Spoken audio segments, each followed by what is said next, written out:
afternoon, everybody, and welcome to Arrowhead Stadium in Kansas City. Today, the San Diego Chargers and the Kansas City Chiefs. Let's look at the standings in the AFC West. Denver winning yesterday, so that means that Kansas City is leading the West by only a half a game. Hello, everybody. This is Charlie Jones and Todd Christensen, and this is a huge ball game. And the reason we can say it is a huge ball game is that's what Joe Montana said yesterday.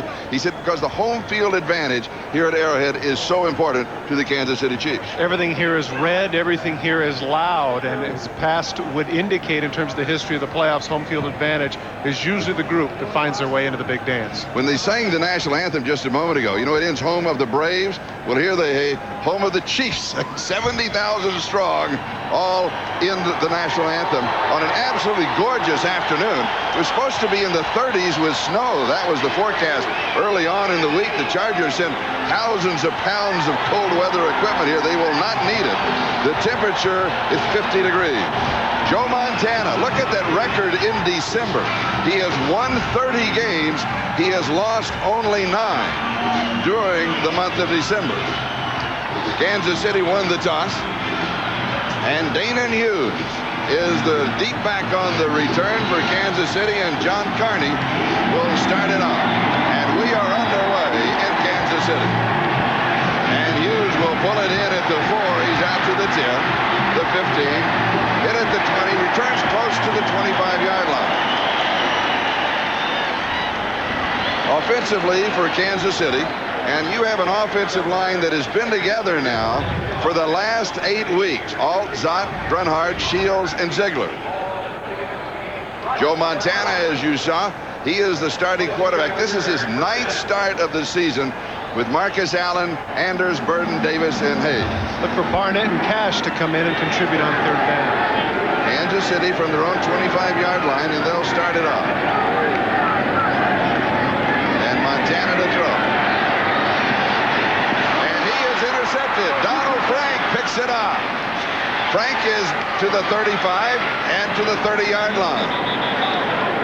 And so Kansas City giving up the ball in the first play to San Diego as Montana was throwing into double coverage, and Donald Frank with his 2nd interception of the season picked it off. Well, that figures. We hype it into a frenzy, show his December record, talk about how great he is. Donald Frank anticipates, comes back out of the zone where he was supposed to be in the flat and makes the pick and sets San Diego up in great field position with the initial turnover of the game. They start at the Kansas City 30-yard line with Stan Humphries at quarterback. And now they bring Papunu from tight end into the backfield. And we have jumping and contact as Neil Smith comes across for Kansas City. The question is whether or not he was drawn off with a false start. Bob McElwee is the referee. False start. Tight end. 5 yards. First down. So the ball goes back to the 35-yard line. It'll be first down and 15.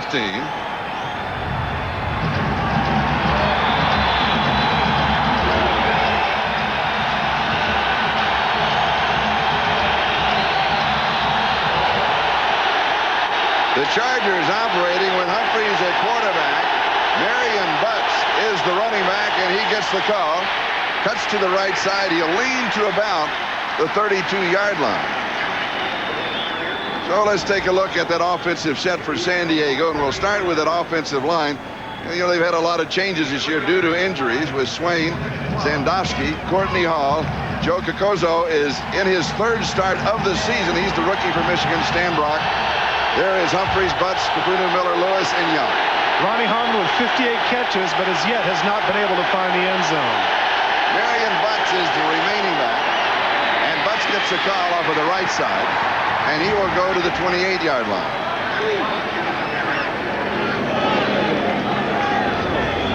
Defensively for Kansas City, Neil Smith, Joe Phillips, Sully Mua, Thomas Rogers, Simeon, and Lonnie March. With Lewis, Carter, Bayless, the former San Diegan, and Kevin Ross in the secondary. Extra defensive backs as you'll be taking a look at Taylor and Mincy and Benny Thompson. He the man that made the big mistake last week against the Denver Broncos, allowing a punt to be blocked. 3rd down and 8. Humphries to throw. Good protection. Has a man all alone. out. It is caught inside the 5, and scoring is Ronnie Harmon. And as Todd pointed out, this is the first time that he has been in the end zone this season. And San Diego quickly has the lead. Man acknowledges the best third down back in football right there on the out-and-up move. Has a mismatch with Martin Bayless, the former, ironically, San Diego Charger. Watch the left of your screen. Ronnie Harmon is going to run what's called a swing route. Martin Bayless bites on the flat fake, and there he is wide open by at least 5 yards. That's a gimme touchdown. And so San Diego cashes in on the interception by Donald Frank. And John Carney will try to tack on the extra point. And it is good. And with 13:25 still to go, we're in the first quarter. San Diego has the early lead, 7-0. Touchdown is set up by the Donald Frank interception from that man, Joe Montana. Going into this game, Charlie, he only had 3 interceptions and 10 touchdowns. He had a tremendous rating, a great first throw. It goes for a pick. So John Carney will be kicking off for San Diego. Dana Hughes again is the deep back on the return.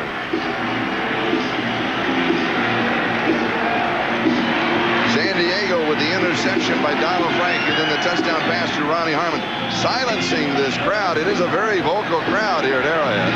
And here is Hughes from the 5. He's out to the 15, now to the 20.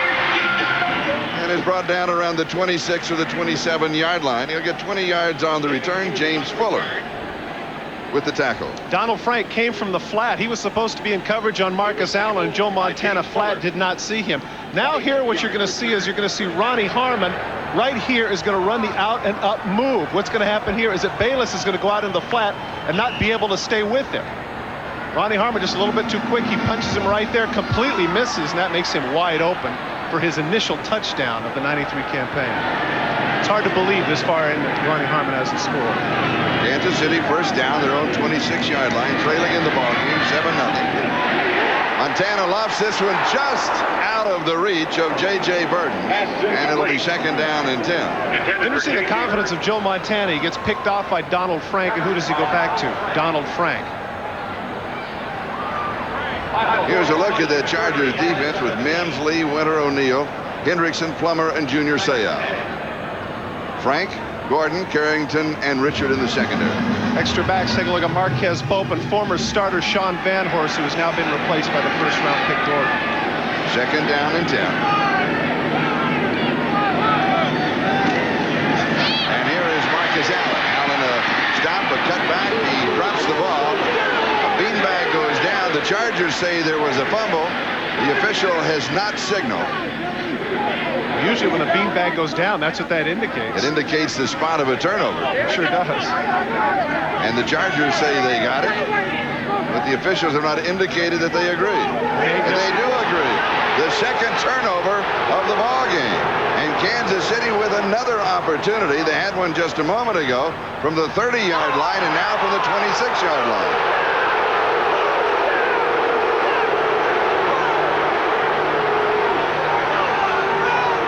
Early in his career, Marcus Allen had a habit of fumbling. In fact, the 1986 season, he had the most fumbles of any running back in the National Football League. Good block at the point of attack, and then there's the pursuit by Frank and Gary Plummer. There he cuts back. No. Very Bad close. Call. Bad call. Ball was down. Chris Mims recovered the fumble. San Diego has the ball. Natron Means is the running back, and he gets the carry. He slides a couple of tackles, keeps going. He's going to pick up around 5 on the play. Usually you won't see Natron Means until the second half. Natron Means is usually the guy that comes in the fourth quarter to spell Marion Butts. You can hear the crowd still booing over what was certainly a controversial fumble call with regards to that man. Here's the issue. When does the ball come out? Is he down? Right there, it appears the ball started to come loose, but it appeared his knee hit first. That's not what the officials saw. Another break for San Diego. And it's second down and 5. It is Natron Means. He stops, tries to cut back inside the 20 to the 19-yard line. A gain of a couple. It'll be third down and 3 as Derek Thomas makes the tackle.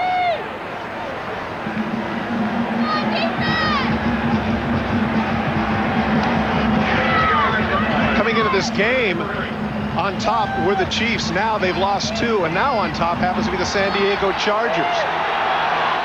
This goes to show how statistics can fool you. 6-7 heading into this game, but now they're the best in the National Football League. Touchdown scoring Ronnie Harmon is now in the set. The give on the reverse to Sean Jefferson, and he is going to be stopped at the 20. That will lose a yard on the play, and it will be 4th down.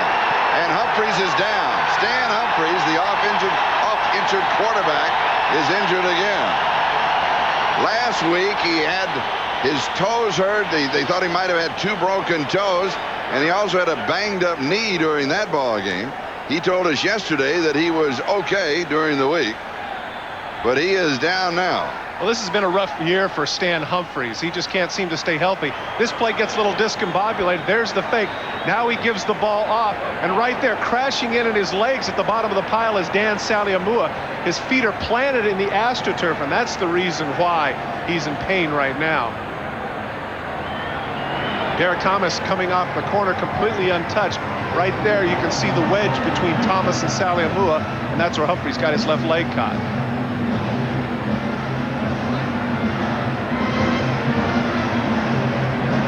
When we talked with Stan yesterday, he was talking about the offensive line. You know, they've had so many injuries that they had players in and out of that offensive set.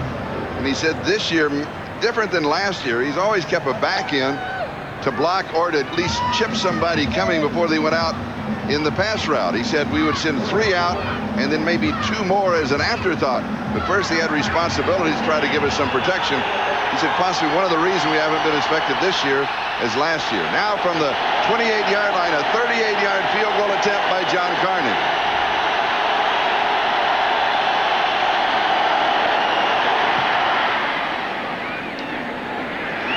And it is good from 38 yards away. So San Diego has taken an early 10-0 lead via 2 turnovers over the Chiefs. The NFL on NBC is brought to you by Oldsmobile. By Bud Light. If you want great taste that won't fill you up and never lets you down, make it a Bud Light. By the Schick ST Razor. We're changing the face of shaving. And by the people at Nike who encourage you to just do it. Welcome back to Arrowhead Stadium. The score, the San Diego Chargers 10, the Kansas City Chiefs nothing, and we're only 3 minutes and 47 seconds into the ball game as Carney kicks off for the 3rd time. Danon Hughes grabs it at the 6. He's out now to the 15. Tries to slip a tackle. He will be down around the 19-yard line. 14 yards on the return. Floyd Fields for the Chargers makes the tackle. Well, certainly the key play to the drive was nothing San Diego did. Instead, it was something Marcus Allen did or didn't do. Take a look at his knees and whether or not he is down when the ball comes out. It appears simultaneously right there the ball squirts out, but was his knee down? That's the debate. Obviously, the officials felt that it was not, and as a result, San Diego is 3 points richer. And Kansas City starts once again deep in their own territory, this time the 19-yard line. Marcus Allen gets the call. He's going to get about a yard, maybe a yard and a half, and that's going to be it as he is stopped at the 20 by Gary Plummer. Well, Marcus Allen's having an outstanding season, less than 4 yards a carry, but still look at that big number, 11 touchdowns. But if Kansas City's going to be effective today, they're going to have to throw the ball. The San Diego rush defense, 2nd in the National Football League, barely giving up about 80 yards per game. And Montana has not been successful throwing the ball. He is 0 for 2, and he has been intercepted 1 time. Plus the fumble, the 2 turnovers. San Diego capturing a touchdown and a field goal attempt, and here's the sack. As Montana is brought down by Chris Mims. So it'll be 3rd down and long for Kansas City as they're off to a bit of a stumbling start. The ball at their own 16-yard line. Big matchup today. John Alden, Leslie O'Neal. He takes the outside rush, then pushes back to the inside. Right there, combined sack with Mims and O'Neal. The pass rush, the San Diego Chargers doing the job here early. O'Neal getting a half on the sack, and that moves him up into a tie with the Smith boys. Montana to throw on 4th down. He goes long over the middle. Pass is caught. Burton has it. He's got the first down. J.J. Burton. It was drilled by Montana coming deep over the middle. He had to get to the 30. He got out to the 34.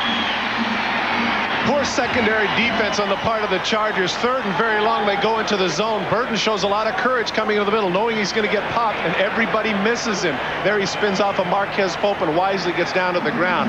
That's a poor job by the Chargers there, considering the fact that it was 3rd and 18. We have the report on Stan Humphries, and it is a concussion and questionable if he will return. That means that John Freeze will be the quarterback. Little swing left side is tipped. It is incomplete. Kimball Anders, the intended receiver, and Leslie O'Neal got a piece of the football. It'll be 2nd down and 10. Leslie O'Neal is relentless. The one thing that you have to say for him, win or lose, is this is a guy that continues to play all out every play. Joe Montana looking to the left, trying to get the little flat route out there. Les O'Neal shows a little vertical there, 9-1. Gets up with the left hand and bats it down. He was talking to us yesterday about Joe Montana, and he said, Montana plays with your head. And he said, as a defensive player, that always gives his receiver an extra step because you know that Montana can do something special. Oh, right at the official. That's the umpire, Dennis Riggs, who knocks it down. And he caught it right in the breadband. No, it was in the mouth. Ouch. Ooh. Now remember, he is only about 8 yards away, and trainers from both sides are going to come out. Oh, he got nailed. Well, on the surface, this might look a little humorous, but see right in the middle. There he is. He's going to take it right in the chops. Yeah. Right in the chops right there. You saw it hit him right in the face. And if you notice, his area of responsibility is that offensive line. He was zoned in on that. He never saw the ball coming. 3rd down and 10. Kansas City at their own 34-yard line. San Diego leads 10-0 with just over 9 minutes to go in the first period.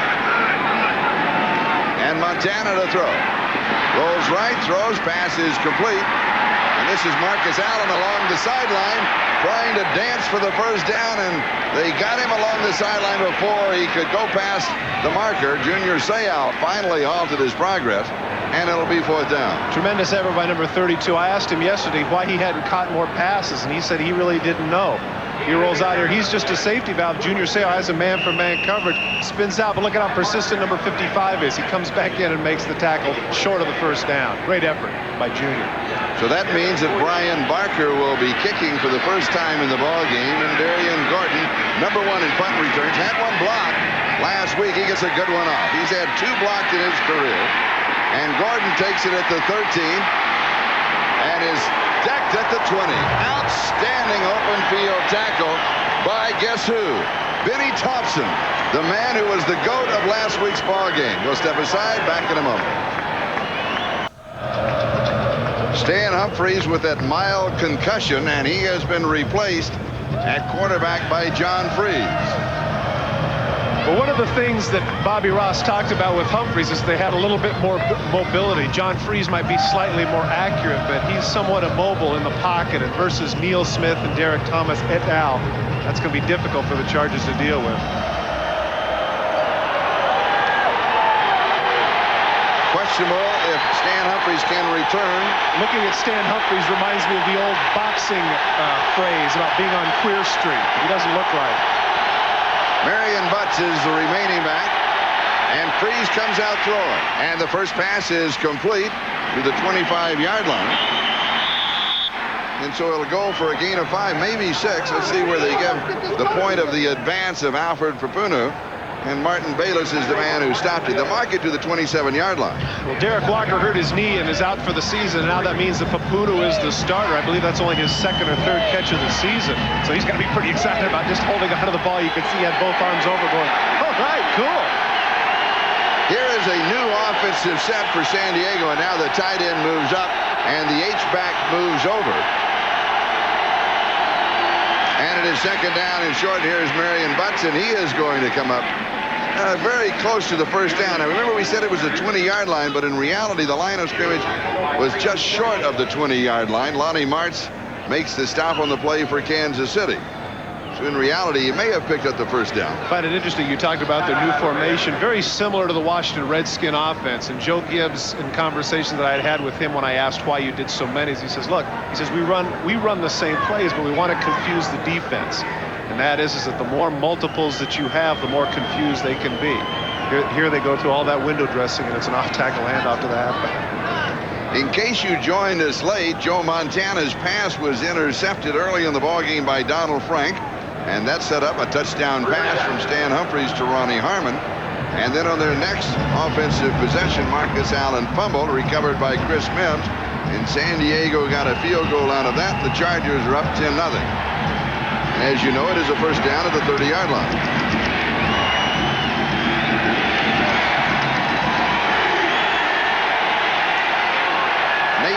Comes wide to the near side, and he goes in motion. And a slot on the right side. And here is Butts.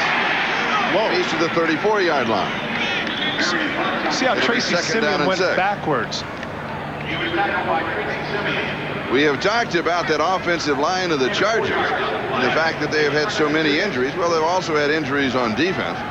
And so you look at a loss of 6 starters. Gil Byrd out for the season, Bert Grossman, Joe Malinchik, Eric Moten, Derek Walker, Gerald Williams. Those are all starters. On the offensive side of the ball, Charlie, only 2 offensive linemen have been at their positions the entire season, and that's Courtney Hall and, ironically, Stan Brock, the right tackle, who's 35 years of age. Marion Butts tries the right side and has a couple of yards to the 36.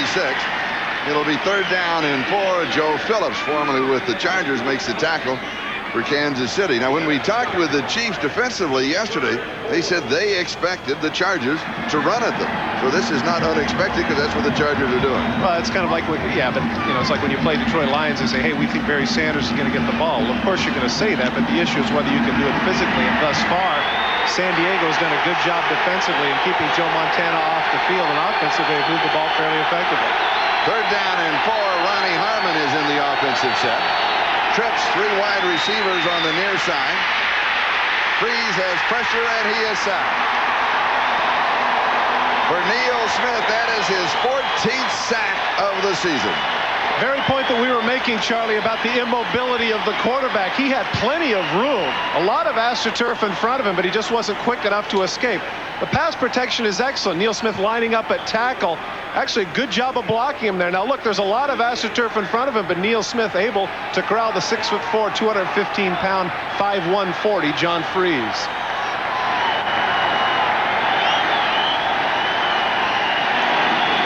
Here is John Kidd with the kick. It is high, not that deep. Dale Carter moves under it. Takes it at the 25, gives ground back inside the 20, now to the 15. He is going to lose 10 yards on the return. And Sean Van Horst finally pulled him down. And Van Horst showing that Neil Smith isn't the only one that can swing the bat. Bad field position for the Chiefs when we get back. And speaking of weather, it's absolutely fabulous in Kansas City. The temperature is 50 degrees at kickoff. A little bit of a breeze and a few clouds in the sky. It's supposed to get a lot colder this week and possibly some snow for Christmas. Yeah, I complained to some of the officials out front. I said it was never this way when I was playing in December in Kansas City. Now I'm a broadcaster, it has to be balmy. Marcus Allen and John Stevens are the 2 backs in the set. Marcus has to slip a possible tackle for a loss just to get back to the line of scrimmage, where Gary Plummer, who is having an excellent year, finally makes the tackle at the 15. Over 2nd and 10. Very good point, Charlie. Gary Plummer is someone who came in with Ron Lynn when he was with the Oakland Invaders some 7 years ago, and many felt like that was the only reason he was there. But he had 5 straight 100-tackle seasons with Junior Seau. He has really taken a back seat, but in talking to Bill Arnsparger yesterday, he said that number 50 is playing some terrific football. Montana to throw far side. Marcus Allen pulls it in, and he is down at the 19-yard line. He's going to pick up 4. It'll be 3rd down And along 6 yards to go, Junior Seau with the tackle. Yesterday when we talked with Marcus Allen, I said, Marcus, what do you think of Junior Seau as a player? He said, he's great. He's a Trojan. I said, okay, he went to USC, so that makes him great. Well, the reality is once again for the third straight season, rather, he's over 100 tackles, and he's going to go to the Pro Bowl again. He is great. He also said, you know, Junior is as fast as some backs. Not as fast as me, yeah, but fast as some backs. I said, Marcus, you and I were teammates for 7 years. Don't kid a kidder. Junior can go. They're down in 6. Here's pressure on Montana, and he throws as he is going down. It will be an incomplete pass. Blaze Winter wants the sack, but there is no more in the grasp, and the San Diego Charger defense has really taken the offense of the Chiefs by the throat here early. Look at the pressure that Montana has, having to scoot to his left, coming on the loop. There is Winter waiting for it. His knee was down. That should have been a sack. So Brian Barker will now be kicking, and Darian Gordon can give the Chargers excellent field position. We talked with Marty Schottenheimer yesterday. He's very concerned about the returns of Gordon. He said, you get the ball in his hands, and he makes things happen. He calls for a fair catch here, and he'll take it at the 39-yard line. 3:55, that is the time remaining in the first quarter, and San Diego is out in front of Kansas City by a score of 10-0. As we now take a look at the natural gas quarterback efficiency ratings. And as you can see, as expected, Joe Montana is in the #1 slot with John Elway second. Boomer Esiason is third. O'Donnell is fourth. Stan Humphries of San Diego is down in the 13th slot. 41 yards on that last kick, no return. We have an injury report for San Diego. Terry Crew taken in the locker room, x-rays on the right shoulder. We'll try to give you an update on that as San Diego goes to work for the 40. Frees a play action, and he drills the first down. Charlie, Anthony Miller has really become a complete receiver. When he came into the league, everybody talked about his speed. You know, it seemed like he had more notoriety for kickoff returns, the fact that he could run a 4.3 40. Now he is a complete receiver. He catches all the routes. You can see there 66 catches. He will end up with a career season in terms of receptions by the end of the year, and you can see there at 866. Last year he was the only AFC receiver over 1,000 yards. This year I'm sure he'll go there again. 14 yards on the pass to Anthony Miller and the first down. And here is Natron Means. And he is going to get a yard, and that's going to be it. It'll be 2nd down and 9 as Lonnie Martz makes the stop for Kansas City, along with Dale Carter. We had a game earlier in the season that you and I broadcast up in Minnesota where Natron Means came in the 4th quarter when that Minnesota defensive front, quick but tired, and he ran for 95 yards in 1 quarter. 5'10", 245-pounder, has a little shake and bake. He's a tough guy as well as being quick. And at age 21 is the youngest running back in the NFL. Freeze fires, passes drop. This is Nate Lewis. And it is incomplete. It's going to be 3rd down and 9. No excuse for that. Nate Lewis finds the opening in the zone, and he's got to make that catch. Yeah, it's a little bit low, but he's on his knees. There's nobody around. He's feeling the footsteps. Take a look at how hesitant he is to go after the ball. Just put your chest out there right there. He's feeling the footsteps of Benny Thompson. There's no excuse for that when the man's 5 yards away. You know, earlier this season, you and I had a Denver game in which Nate Lewis caught 10 balls, and I really thought that he was going to emerge as a star. And now you saw the graphic there, the number of catches he has. It's surprising he hasn't turned it on more. Freeze all the time in the world, goes deep. Anthony Miller, 20-yard line, makes a nice cutback out of bounds around the 15. But give credit to that offensive line of San Diego. A little pushing contest going on. But Swain, Zandowski, Hall, Kakuzo, and Brock gave John Freeze all the time in the world. If you're Dale Carter, you want to get in his face when you've covered him, not when he's gone wide open. They went with the zone coverage, and Miller just finds the big gap there in that very loose zone. Kansas City very dependent upon their front four to generate a pass rush, but that time Freeze, as you mentioned, Charlie, plenty of time. 31 yards on the play. First down at the 14. And here is Natron Means. He slides inside the 10 to the 9. That's 5. It'll be 2nd down and 5. Kevin Ross with the tackle. This game is going very fast, and the thing that we pointed out at the top, the home field advantage, what San Diego has done not only in scoring 10 points, but 75,000 with laryngitis at this point. The Chargers up 10-0. And should San Diego upset Kansas City, Kansas City and Denver would then be tied atop the AFC West with identical 9-5 records. And here is Means. And he is stacked up at about the 6-yard line. It's going to be third down, still a yard, maybe a yard and a half to go for the first down. The defense led by Lonnie Martz of Kansas City. Good job on the left side of the line. The one thing Derek Thomas doesn't do particularly well is play the run. He gets hooked, and that enables Means to come back to the outside. Look at the power of Means. Takes 4 Chiefs to bring him down. Deems May and Steve Hendrickson check into that offensive set. Hendrickson is going to be the lead blocker for Natron Means.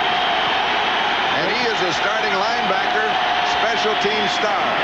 And here's the first down. As Means, instead of following, Hendrickson off the left side, cut behind him, found the opening on the right side. It'll be first down and goal to go. The one thing that Natron Means does a little bit better than Marion Butts is he sees the hole. Oftentimes Butts puts his head down, just plows forward. This play is designed to go to the right. Now watch him cut back to the left, find the little opening, and get the first down. Good piece of vision on the part of the youngster.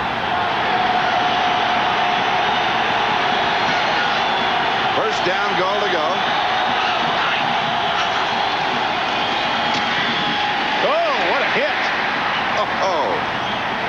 Steve Hendrickson, and it was Tracy Simeon just waiting for him. Hendrickson's going to hear about that one in the film room. Got stuck by a linebacker. Watch number 54 meet another linebacker. Hello, and backwards you go. That is the end of the first quarter, and that's the reason that Steve Hendrickson is a linebacker. Back in a moment. We start the second quarter. San Diego 10. They threaten to make it 17. The Kansas City Chiefs, they have yet to get out of their own end of the field.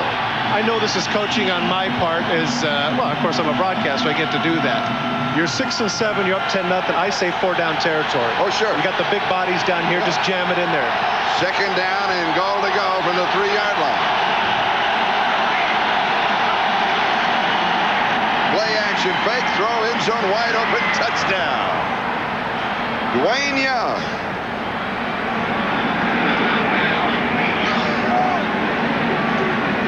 The reason you do this on second down as opposed to third down is once you get to third down, it's predictable. You're going to go with a play action pass. I was even fooled there because of the power of the running backs. You would have assumed that that's what they're going to do. Young's certainly not a pass catcher, as you can see, as indicated by that's his first touchdown of the season. But he just completely fooled Tracy Simeon going to the corner, and a nice touch by Freeze on that ball. And so on the opening play of the second quarter, San Diego moves out in front by a score of 16-0 with the extra point remaining.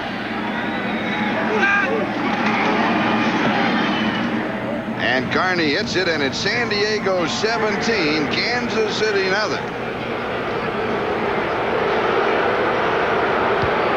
Left of your screen, the play action fake. There's number 54. He comes sprinting up, and he's completely fooled. He has the man in coverage, but he's anticipating the run.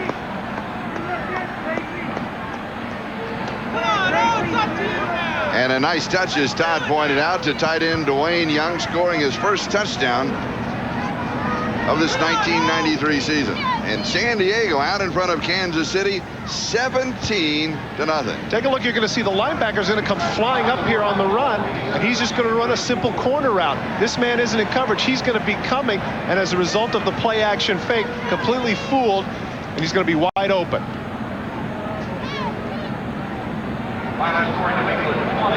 Let me tell you something, as a tight end, those were great. I'm not kidding. Those are some gimme touchdowns, and I didn't mind at all. I remember one season I had 12 touchdowns. I'm like, ooh, you had 12 touchdowns. I think 5 of those must have been like that, but I didn't care. You know, it's kind of like Texas, baseball. It's like Texas League single. They look like frozen ropes in the book. They're line drives next to it. Before the kickoff, let's move forward in time and take a look. And Lou Holtz agrees with you. Yep. No question. John Carney will kick it off. Dana Hughes is the return man. He's been very busy today. Chargers 17 and Kansas City 0. 26-yard line. Bobbles it a moment, pulls it back in, out across the 20, and down at the 23-yard line. Great tackle there by Terry Crews is the one that made the tackle. He's the one, didn't you mention earlier? He went in for the shoulder X-ray. I guess all's well. The result is it's okay, and he's back playing. Great hustle by number 51, going down and making the tackle on special teams. Good for him. Joe Montana has completed 3 of 8 passes, total of 29 yards, and he has suffered an interception.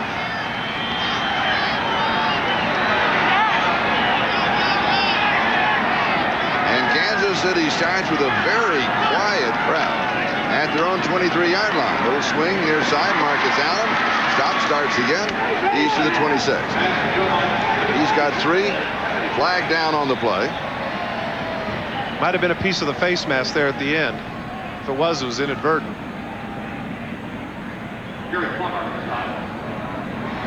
So they'll tack the penalty onto the end of the run. 5-yard face mask foul. Number 21 defense.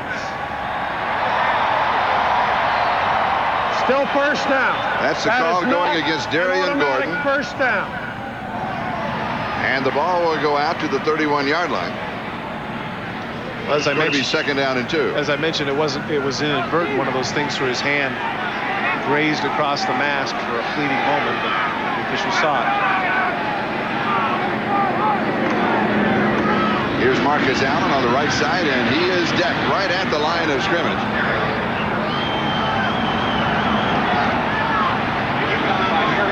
You know, it's interesting, Gary Plummer on the tackle. It's interesting how numbers can lie. Now take a look at that. The yards, rushing yards, passing yards, and their defenses are similar as well, and yet there's a 3-game difference. It just goes to show that statistics can be misleading. And I broached that subject with Marty Schottenheimer, and he concurred. He said it's a matter of the 6 to 7 play theory, that there are 6 or 7 plays in the game that are key. And here is Marcus Allen, and this could be one of the key plays. Third down, he converts it. And Kansas City picks up the first down. And Marcus has that great knack. He looks as if he stopped at the line of scrimmage, and all of a sudden he just kind of squirts through for that extra 2 or 3 yards, and he picks up the first down. Well, Marcus may have lost a step in speed, but he's smarter than he ever was. Cuts back against the grain, a play designed to go over left tackle. He sees that the San Diego defense over pursues, gets to the open gap, and I do believe that it'll be a 6-time Pro Bowl selection by the time the season's over. He is having a Pro Bowl here, no question. Tipped. Almost intercepted, incomplete. Darian Gordon went up for it. Willie Davis, the intended receiver, and San Diego came ever so close to picking off their second interception of the ballgame. Well, clearly Joe Montana is not sharp. Just a hook route. There he is. Gordon does a good job of being there. In fact, I'm sure that's one he feels like he should have caught, but the throw was way away from Davis. He didn't have any shot at it at all. Montana not looking too sharp early. Second down and 10. Marcus Allen, 5 carries, a total of only 7 yards rushing. And he has fumbled the ball once. And here is Marcus, cuts back, and he is dropped at the line of scrimmage. He may end up losing a yard on the play. Let's call it third down and 10. Blaze Winter was waiting for him. Have videotape will travel. Blaze Winter, fairly well documented as to after he was out of football, went around to a number of teams showing his videotape and how hard he wanted to work. A very interesting man. Really, I almost said a lovely man. He is. My father would say, but he is. Oh, yeah, I think that's a good description of it. Charming man. Wanted very much to get back into the National Football League and has done just that, playing well for the Chargers. Third down and 10. And we've got a flag as Montana goes back to throw. You saw Leslie O'Neal clapping. What he did there is that he shifted down to the defensive tackle, and that caused John Alt to move. Number 76, offense. 5 yards, third down. So it'll be third down and 15. Take a look. Now watch Leslie move on down. Take a look at number 76. He's confused. Oh, wait a minute. Oh, great job by O'Neal. He knows it, too. All right. I outfoxed you. Now it's third and 15. We talked with Leslie yesterday, and at length he said, I just had a visit with us about half an hour, and he said what he's tried to do this year is to be consistent, to play consistent. So it may not make the big plays all the time, but I don't give up the big play either. But consistency has been the key. Third and 15. Montana has pressure, steps out, slides. He's going to try and run for it. He has the angle, and he makes it.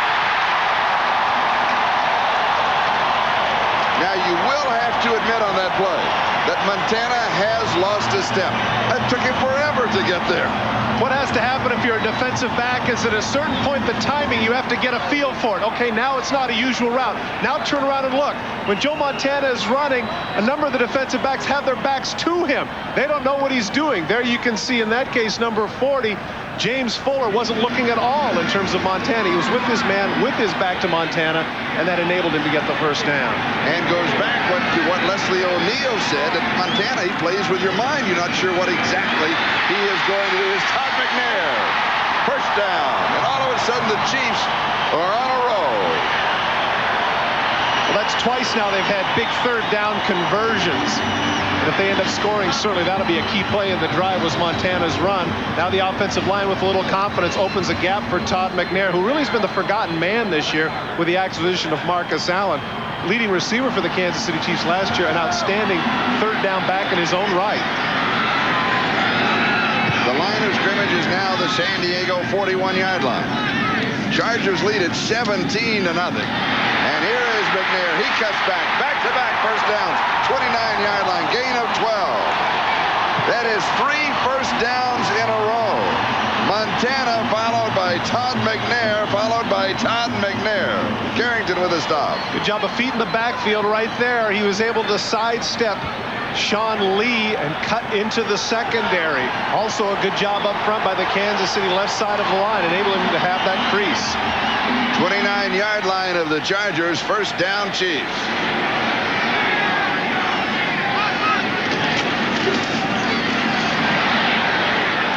And there is nothing for Kimball Anders, the fullback. And Leslie O'Neal makes the tackle. At 6'4" and 265, Leslie O'Neal is not the biggest defensive end, so you figure that he's not going to play the run very well, but you certainly can't cut him out with a tight end. He cuts down on Keith Cash and gets in the backfield, makes the tackle on Anders. Holding, number 61, offense, 10 yards, first down. That's on the center, Tim Grunard. I'm a little bit surprised here, if for no other reason than they did have a loss. They could have taken a down away. Now that gives Montana a fresh 3 downs, even though it is 20 yards. So it is first down and 20 rather than second and 11. And the line of scrimmage is the 39-yard line. And Montana to throw. And here's the screen near side. And it is Anders behind the screen. And he will go almost to the 20-yard line. Stanley Richard finally stops him. He's going to get 16 or 17 yards on the play. Let's see where they mark it. They're going to mark it at the 21. Kansas City wide receivers on the right side of your screen do an outstanding job of pushing the secondary back. They pick off Junior Sale. Look, there's nobody there. Now Stanley Richard comes up and makes the tackle, but that's ridiculous. They should have seen that screen coming a lot sooner than they did. Instead, they pick up 17 yards. And it is second down.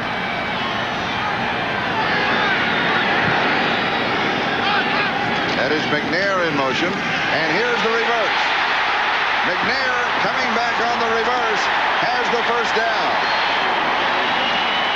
McNair went in motion, then became the ball carrier, and Junior Seau finally had to track him down as the Chiefs continue on this march that started at their own 23. This is a good call by Marty Schottenheimer trying to shake things up.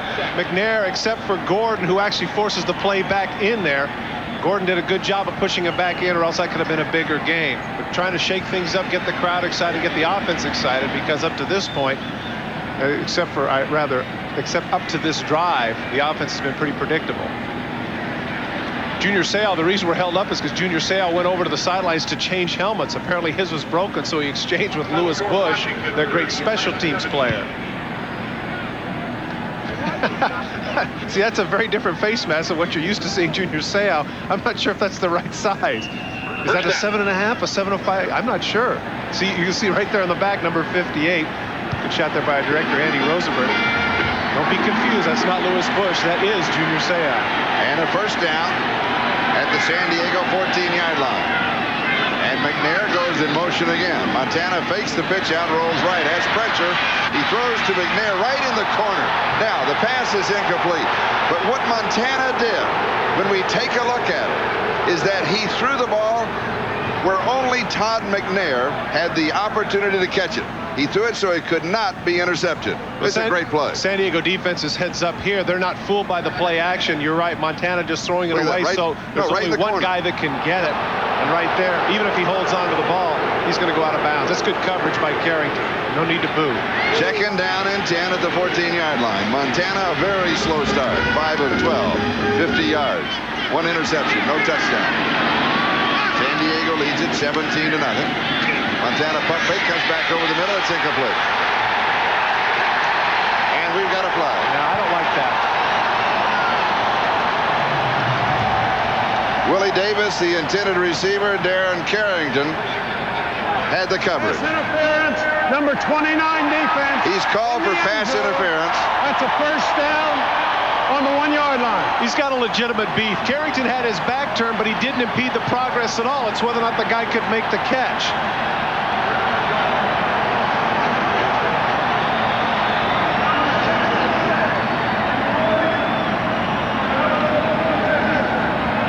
Take a look in the middle of the screen. You're going to see 29 with his back turned. Does he impede the chance of Davis to catch the ball right there?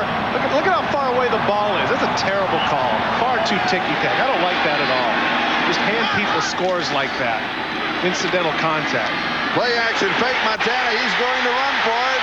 And now he tries to jump for it, and he is caught in midair. And now we've got some pushing and shoving. And a fight trying to break out. Kansas City, of course, wanting maximum protection for their quarterback. But once Montana becomes a running back, he loses all that protection. He becomes just another football player. Well, that's exactly right. I mean, what do you expect? The guy rolls out. What are you supposed to do? Just let him have it? Yeah, he's 37, and yeah, he's big in this league, and yeah, he's done a lot for it. But now he doesn't try to slide. He's going to try and score here. So what are you supposed to do? Stanley Richards comes over and tries to make the hit on him, and that's exactly what he does. Held up in midair. Les O'Neal comes over. Nothing wrong with that at all. Oh, boy, that false machismo makes its presence. The line of scrimmage still the 1-yard line. It's second down, goal to go.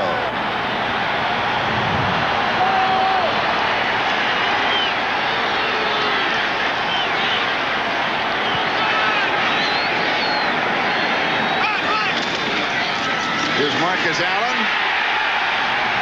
And he's going to be stopped short of the goal line. Kind of a humorous story, Charlie. Yesterday I asked Marcus, I said, you know, early in your career, you were somebody that reminded people of another great SC player when you were close to the goal line. I remember Sam the Bam Cunningham, who used to jump over the lines. And Marcus did a lot of that jumping. And he admitted to me, he said, Todd, at age 33, I'm not jumping much anymore. He said, I run, I don't jump. About a foot away. Well, less than a foot. About half the length of the football. Now, Marcus Allen's been good for 14 touchdowns up to this point. I'd have to think you got to get the ball in his hands. And here's Marcus. This time he does jump.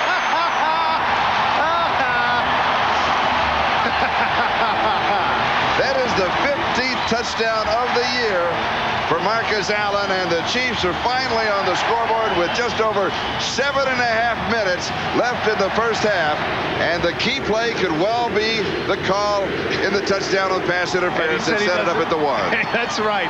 That vertical's not what it once was. Great job by the offensive line, enabling Marcus Allen with that 10-inch vertical to get in for the score. 77 yards on the touchdown drive for Kansas City. And now Nick Lowry will try to pull the Chiefs within 10 of the Chargers.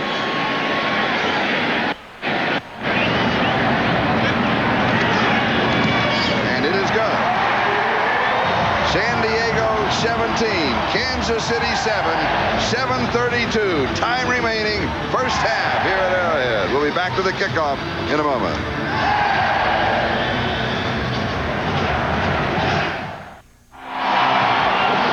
Clearly the key play of the drive is the interference call against Darren Carrington. Watch near the end of the play as he turns around and tries to find the ball. That's incidental contact at best, and Larry Upson should have kept the flag in his pocket. Nick Lowry will kick off.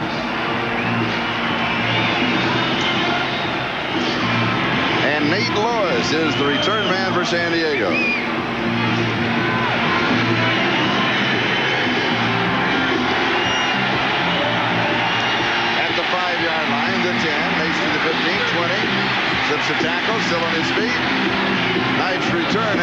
28, maybe the 29-yard line.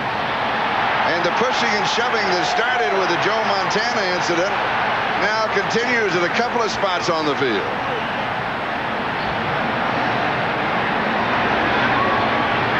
Strange as it seems, I really think that this sort of argument benefits Kansas City because they're going to have the crowd behind them. Benny Thompson, an outstanding cover guy, trying to incite things and trying to get the Chiefs fired up, even though they're down by 10. 7 minutes and 19 seconds. That is the time remaining in the first half here at Arrowhead Stadium. San Diego with the ball at their own 29-yard line out in front of Kansas City, 17-7. And now the crowd of 70,000 strong, very vocal. And they have been very quiet most of this first half. They haven't had a lot to cheer about. Marion Butts gets the call. And Kevin Ross makes the tackle at the 35-yard line. That's a gain of 6. And it'll be 2nd down and 4. And one thing, of course, that the rushing offense of the San Diego Chargers can accomplish, in addition to picking up yardage, is it will quiet the crowd. Comes wide to the near side along with Sean Jefferson. And Jefferson's comes back in motion. Oh, Butts is butted. Neil Smith met him right at the line of scrimmage. Remember the point I made earlier with regards to Means, how Means is able to see some openings.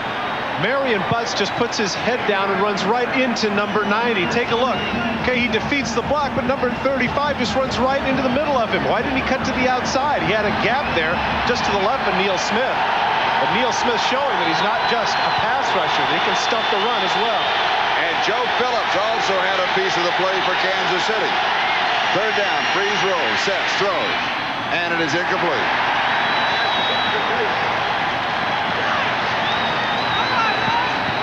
Anthony Miller arguing along the sideline. He was the intended receiver. He has gone down to talk with the back judge, Jim Kearney, to no avail. Cuts to the outside. Now look at how far. He's pushed out of bounds. Well past 5 yards. And if that's not pass interference, I don't know what it is. Well, very inconsistent game by the official. What it is, Charlie, in this case is it's an illegal chuck. He rode him well past 5 yards, but the official's nodding his head saying no. And you're absolutely right. There is a great deal of inconsistency. Charles Mincy is the return man for Kansas City. John Kidd kicks it away. Bad kick, very returnable. Mincy takes it at the 25, heads for the 30, spins out of a tackle and down at the 34-yard line. So Charles Mincy has replaced Dale Carter as the return man for Kansas City. Will be back.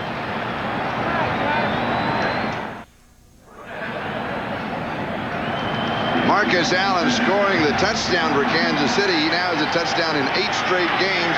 That is number 113 in his career, now tied for 5th, as you see, with Lenny Moore. Montana goes deep, passes complete to Willie Davis. Davis a stop at the 45, then out of bounds inside the 40-yard line at the 38. 28 yards on the play. Willie Davis cuts across. That's a lot to ask of Donald Frank to go completely across the field with him for the first time. Montana had some outstanding protection, and Frank just doesn't stay with him, and that's a big play for Willie Davis. Willie Davis, 42 catches for 748 yards. Early in the season, I think a lot of people thought that he was headed for stardom, but he has really suffered with the loss of Joe Montana. I mean, they were really in sync early in the season. When Montana started to miss games, Willie Davis wasn't as productive. And here's Marcus Allen. And he is dropped at the 36. He has a couple. It'll be 2nd down and 8. Montana now has completed 6 of 13 passes for 78 yards. He has suffered 1 interception. Marcus Allen, that was his 8th carry. He has a total of only 9 yards rushing, but he does have that touchdown. Well, again, as we mentioned, 2nd in the league, the San Diego Chargers only giving up an average of 3.2 yards per carry. In that case, that's 1 yard a carry. That's pretty decent defense. A moment ago, Charles Mincy, the punt return man for Kansas City rather than Dale Carter. Carter has a bruised thigh. Here is the pass. Tight end Keith Cash. Ball comes out. They say no. The ground cannot cause a fumble. It is down there. This is one of the things that Montana does so well. That is, he knows where the pressure is coming from. When he takes the pressure, he knows automatically who is open. He completes the pass. First down, 21-yard line. Well, the misdirection fooled the backers of the San Diego Chargers. Mims did his job in contain. No one came over to get Cash. Far too late. Tackle downfield. There the ball is. But Hayes recovered it anyway. Kansas City trailing by 10, 17-7.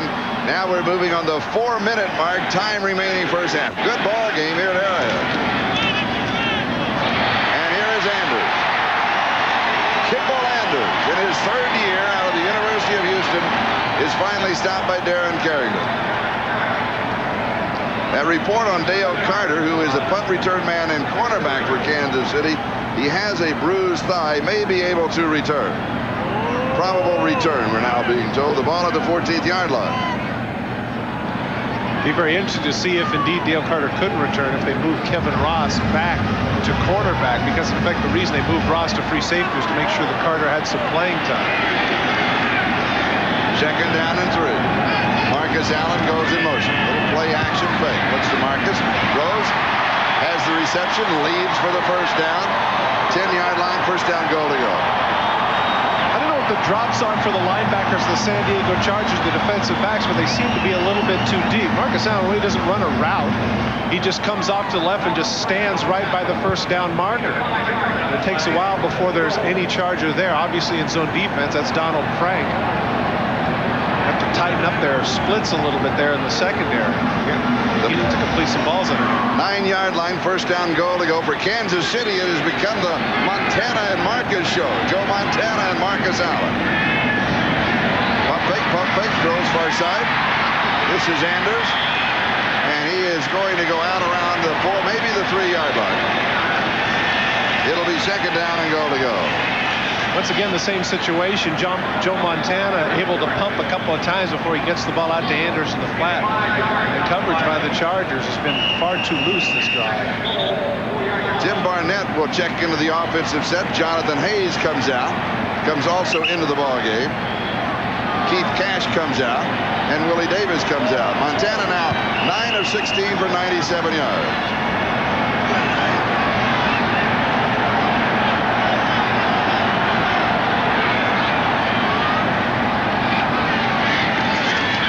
Montana, a little timing pattern in the corner. It's incomplete. Tim Barnett, the intended receiver. Donald Frank had the coverage. It'll be third down and goal to go just outside the 3. Can't throw it any better than that. That's Barnett all the way. Montana puts it right on the hands. And look, it enables Barnett to put his body between the defender. It goes right through his arms. Can't get any better than that. He put it right on the money. Barnett just dropped it. He thinks touchdown. Oh, goodness. Come on. Third down, goal to go.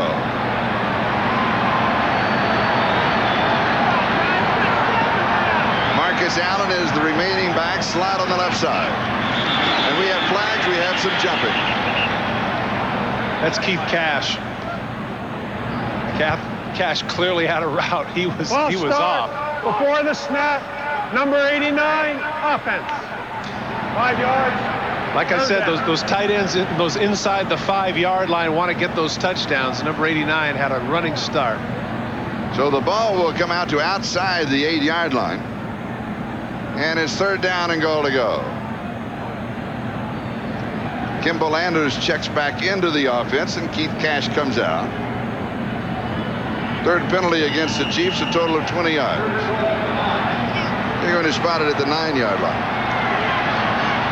Brother Terry, of course, a tight end. Colts.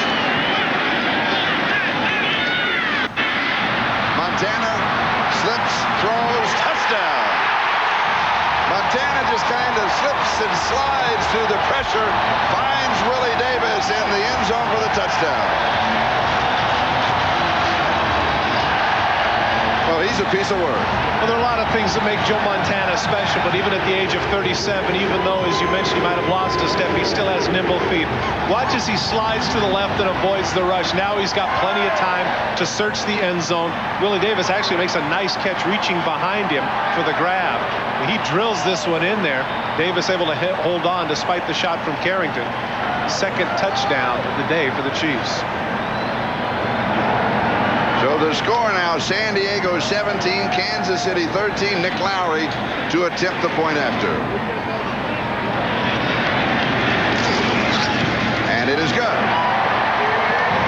And Kansas City trailing 17-0 have now pulled within 3.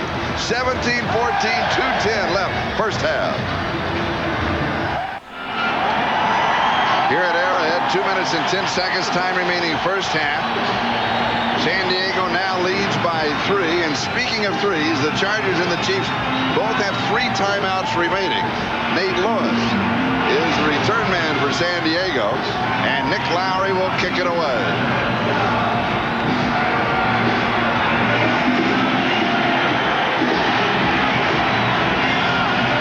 Lewis circles under it at the 4. He is to the 10, cuts at the 15, and returns just across the 20-yard line. We're going to step aside here at the 2-minute warning. We'll be back to Arrowhead in a moment. It is San Diego 17, Kansas City 14. And we'll be back. And there is Willie Davis. That is his 5th touchdown of the season. And good news for Kansas City defensively. Dale Carter is back in the ballgame, bruised thigh and all. San Diego, with 2 minutes to go in the first half, have a first down at their own 21-yard line. And again, as a reminder, both teams have all of their timeouts remaining. And here is Ronnie Harmon on the draw on first down, and he will pop it for about 13 yards. Doug Terry makes the tackle. And the ball around the 33 of the 34-yard line. Still in San Diego territory. Chargers now in their 2-minute offense from the 33, first down in town. Good call by the Chargers to get Ronnie Harmon the ball in his hands and maybe cut back that pass rush just a little bit. Freeze has pressure off to Harmon. Oh! Harmon a little move, and now he goes outside to stop the clock. 2 smart moves. Boy, I tell you what. A flashy one and a clock stopping. I was about to say, he just left Martin Bayless standing there. He didn't get much in terms of yardage, but watch the sweet feed by number 33. Freeze able to just avoid the sack here, get him the ball. Watch the move here. Look out. Oops. Just completely fools Bayless. Just Bayless, that's part of his uniform on the field with that move. And a veteran move, he stops the clock, saves the timeout. 2nd and 10. To show how tremendous, of course, he did have the touchdown earlier, how tremendous Ronnie Harmon has been. He's voted to the Pro Bowl. He doesn't even play full time. Far side pass is complete. It is pulled down by Alfred Papunu. And San Diego now will stop the clock with a timeout.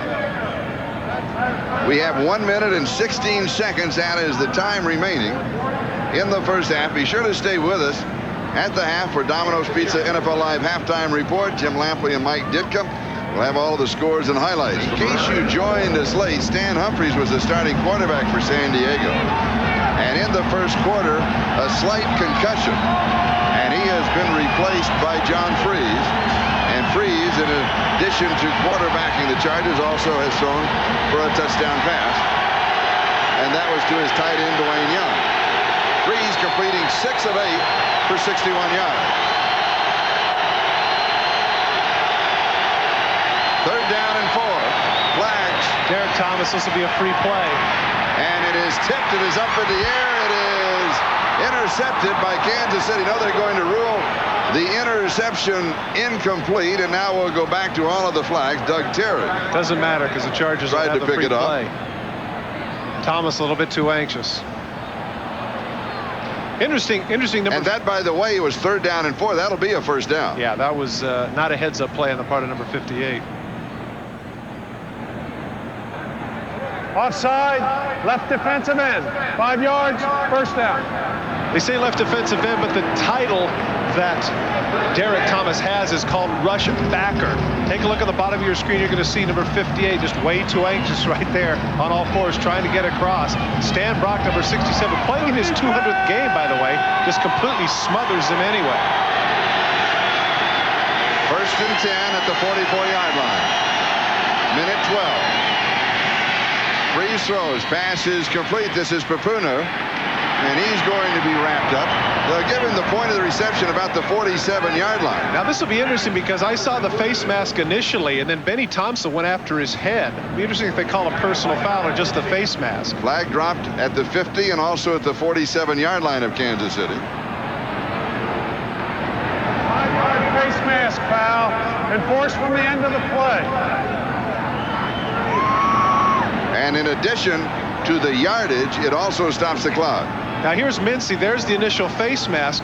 Now watch at the end. Watch number 46 go after his head. Look at that.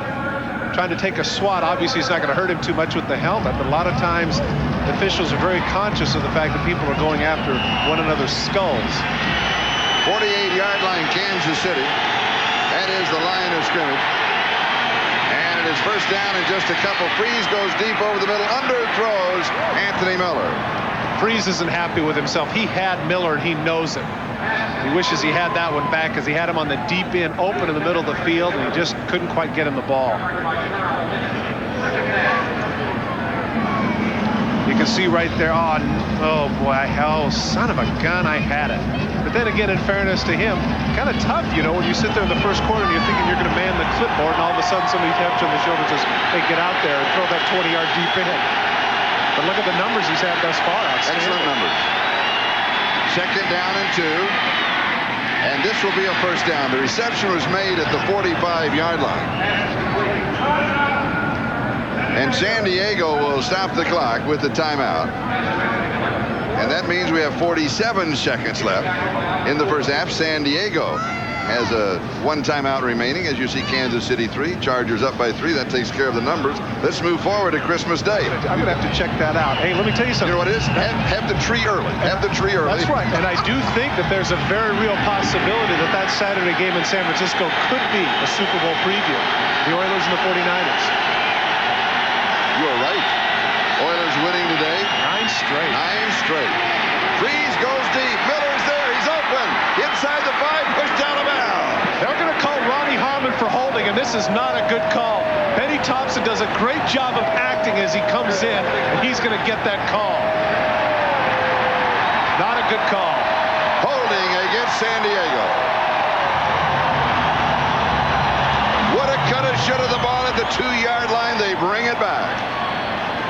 This one ends up costing almost 50 yards. Ronnie Harmon, on a rare situation, stays into block number 33. Benny Thompson, who has him in coverage, says, okay, if you're going to block, then I'm going to come in on the blitz. Watch number 46 and watch Ronnie Harmon take him on. Now watch, he lowers his head. Well, that is a takedown. No, that's a takedown. He sure does. From my vantage point, it looked like he did a backflip, but sure enough, that's the right arm under the chin. And you're right, Charlie. That cost him half the field. And we have, and let's make sure that we do point out excellent call by the officials, because we said earlier they're not having that good a ball game. That is an excellent call by the official. Well, in that case, I was right in front of Bob McElwee, and he missed it. But in this case, it was the side judge who made the call. Line judge, rather, Bill Reynolds, right on top of it. Ball goes back to the San Diego 45. Here is pressure up the middle. Freeze is going to be sacked to the 41-yard line.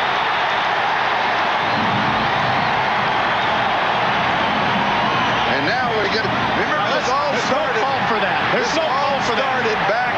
Joe Montana was running. Now we've got flags. Dale Carter should be thrown out of the game. There's no call for that. The thing's completely done. The play is completely over with. And number 34 totally loses composure and comes in and takes a shot at somebody. There's no call for that. I'll tell you what he saw. I'll tell you what he saw. He saw one of the Chargers. I don't know if we have it in the replay, but one of the Chargers was kneeing at the end of the pile and kicking at somebody, and that's what he saw. You know, so he is not alone in this. All right, there it is. The play's over with. His knee is down. Now watch here. Okay, everybody's on the bottom. Now out of nowhere. Look at that. Out of nowhere, here he comes. Yeah, but look what is happening. You see the knee action? Now there's the swing. There, he took 2 swings at Ronnie Harmon. But Courtney Hall was kneeing a Kansas City Chief. You know, tick for tat, as they used to say. And it will be a personal foul against Dale Carter. You know, they never see the first part of the action, only the second. Well, of course, in that case, Courtney Hall could have been the second part of it too. That's true. Carter could have been the third. That's true. It's just that with a man's back turn and Dale Carter with a 10-yard run at it, you can't do that. You've got to enforce that penalty. The officials did.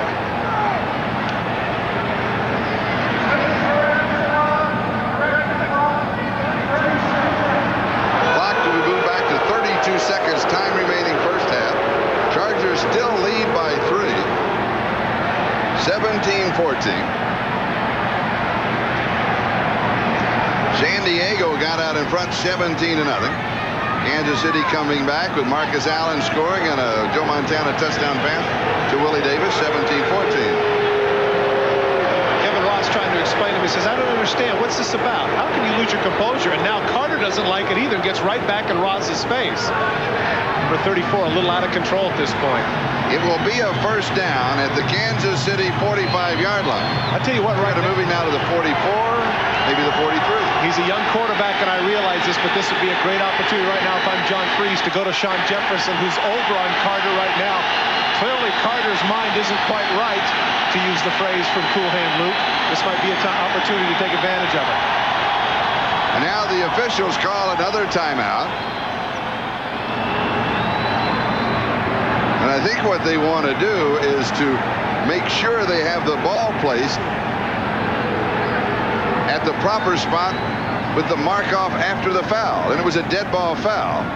So the play had been dead, and the spot would be marked off from there of 15 yards. I think that's right. I think that's where it was, is at the 41-yard line is where they had the fracas. So if it was at the 41, then it should be at the 44-yard line of Kansas City. Would be the correct spot to continue this series with 32 seconds left in the first half. That's about 4 or 5 of those, isn't it now? We've had the skirmishes thus far? Yes.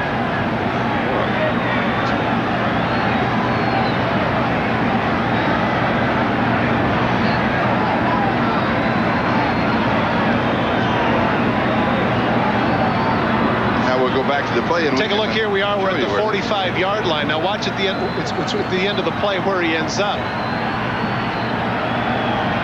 He ends up getting tackled right there at the 41-yard line. So the mark right there, the 44, is correct.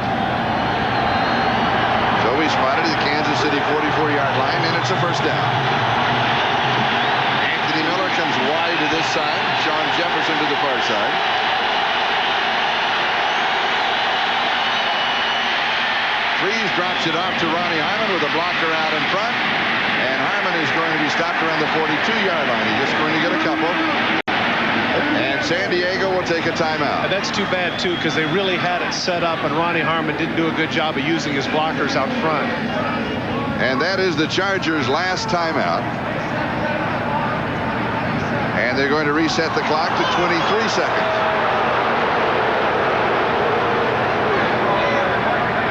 It will be second down.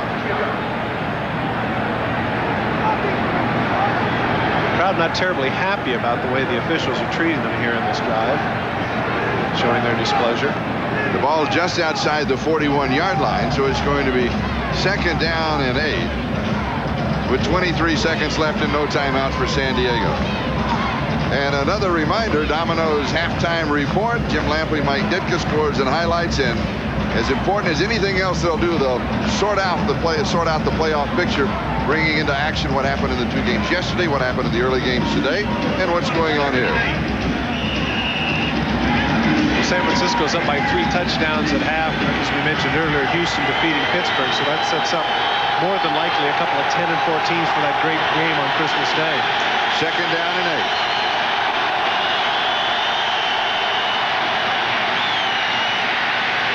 Freese is sacked at the 50-yard line. That is the 3rd sack for Kansas City, led by Neil Smith.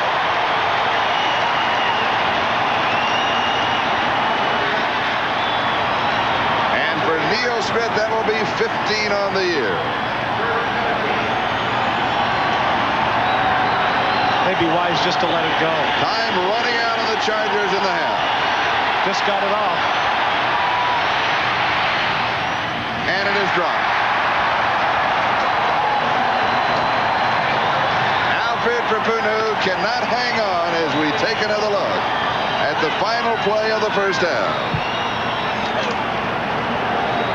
San Diego 17, Kansas City 14. Chargers lead by 3 at Arrowhead.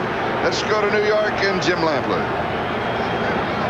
They came out and they shocked Kansas City, but they shocked them back into reality because Kansas City came back on 2 Montana touchdowns, and they're looking better now. But it's a game that Kansas City can't let slip away. They let this one slip away, they're in big, big trouble with even making the playoffs, I feel. One internal note, Todd Christensen with the temerity to criticize your ties, and based on his wardrobe today, we don't even know that Todd owns one, right? Well, I guess I could get into something with Todd there, but I don't know. I've never seen him wear a tie that looked very good. So, how can you argue with a tie? Nicole Miller, that encompasses every sport played in not only this country but around the world. This is an international tie. This is way too far over his head. No, you can't argue with that tie because it argues back way too loudly, as a matter of fact. Mike Ditka stumbling all over himself, trying not to say anything bad about Todd Christensen. Welcome back to Arrowhead Stadium as we start the second half. San Diego leading Kansas City by 3. This is Charlie Jones and Todd Christensen. The story of the first half, the story of, or the tale of 3 quarterbacks. Stan Humphries, he threw for a touchdown for San Diego, has a concussion, he is out. John Freeze replaces him, he throws for a touchdown. Joe Montana's first pass for Kansas City is intercepted. The Chargers score. He comes back, he throws for a touchdown, and all of a sudden Kansas City is right in the middle of it. Yeah, I think that one of the things, Jeff, give credit to Kansas City for is the fact that they didn't lose their composure when they're down 17-0. Joe Montana led his team back, got him 2 touchdowns. Now, as you mentioned, they're within 3 points, and it's anybody's ball game. Isn't that one of the things that Joe Montana brings to a ball club, is the fact you feel that you're never out of it as long as you have him as your quarterback? That and 4 Super Bowl rings that everybody respects. That's what he brings. Well, and Mike Ditka on the pregame show said something about Joe Montana I think is so true, and he said he raises everybody's level of play. All of his teammates, they all play better because of him. Well, again, it's not just a matter of reputation. Here's somebody that, as I mentioned, not just the 4 Super Bowl rings, but the number of times that he has brought people back, his teams back from defeat or being way down. I mean, the man is an outstanding quarterback, arguably the greatest ever to play the game. Nick Lowry will kick it away, and Nate Lewis is the return man from San Diego to start the second half here at Arrowhead Stadium as the sun is beginning to set in the Midwest. A little strip kick far side, it will go out of bounds and show San Diego will start the second half from their own 35-yard line. The receivers are awarded the ball. 1st and 10, 35-yard line. And now let's take a look at our Coors Light halftime statistics. The only number that really stands out is the turnovers. The 2 Kansas City turnovers led to 10 of the 17 points for the San Diego Chargers. But as we mentioned, the Chiefs fought back, and now it's a 17-14 game.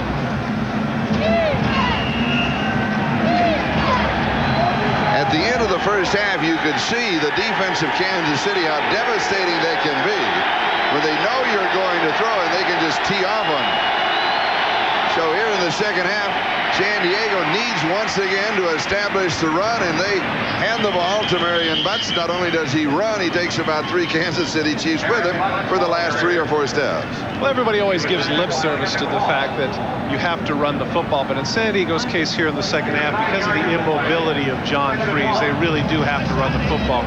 If Neil Smith and Derek Thomas can pin their ears back and just come after Freeze, then that's not going to bode well for the offense of the San Diego Chargers. Marion Butts picks up 9 yards on the play. It is 2nd down and 1.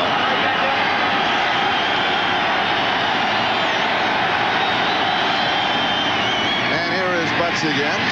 Slides a bit as he makes his cut, but still will get to the 50-yard line. Here Martin Bayless stops him, a gain of 6 yards on the play, and a 1st down for San Diego. The point that we made earlier in the first half, Butts not having the vision, this time he does a good job. Cuts to the left. Now watch him cut right back over the center. Look at the job up front that's being done there by Joe Kokozo, who just drives Rodgers and Simeon off the ball. Marion Butts now 38 yards in the ballgame, rushing on 10 carries. Freeze to throw down the sideline, and it is incomplete. He goes to Nate Lewis, and Albert Lewis, no relation, had the coverage right down the sideline. It'll be 2nd and 10 at the 50. Marty Schottenheimer mentioned that this might be Albert Lewis's best year. Quarterbacks oftentimes are measured by passes defensed or by interceptions, but in reality, there you can see Albert Lewis stride for stride, arguably the greatest punt blocker in history. I believe he has 9. Those numbers don't always tell the story where cornerbacks are concerned, because a lot of times you get so good they just don't throw to your side. John Freeze now 9 of 14, 69 yards in the touchdown. Jefferson is in motion. Over the middle, incomplete. It is too high for Anthony Miller to pull down. Vegas play calling here, we mentioned trying to establish the run. You know, 2 straight runs get 15 yards and a first down, and now their first 2 plays are passing. You'd have to second guess a little bit the play calling here on the part of the Charger brain trust. 3rd down and 10, ball at the 50. Ronnie Harmon will come into the offensive set for San Diego, and he will be the remaining back. Jefferson comes wide to the near side.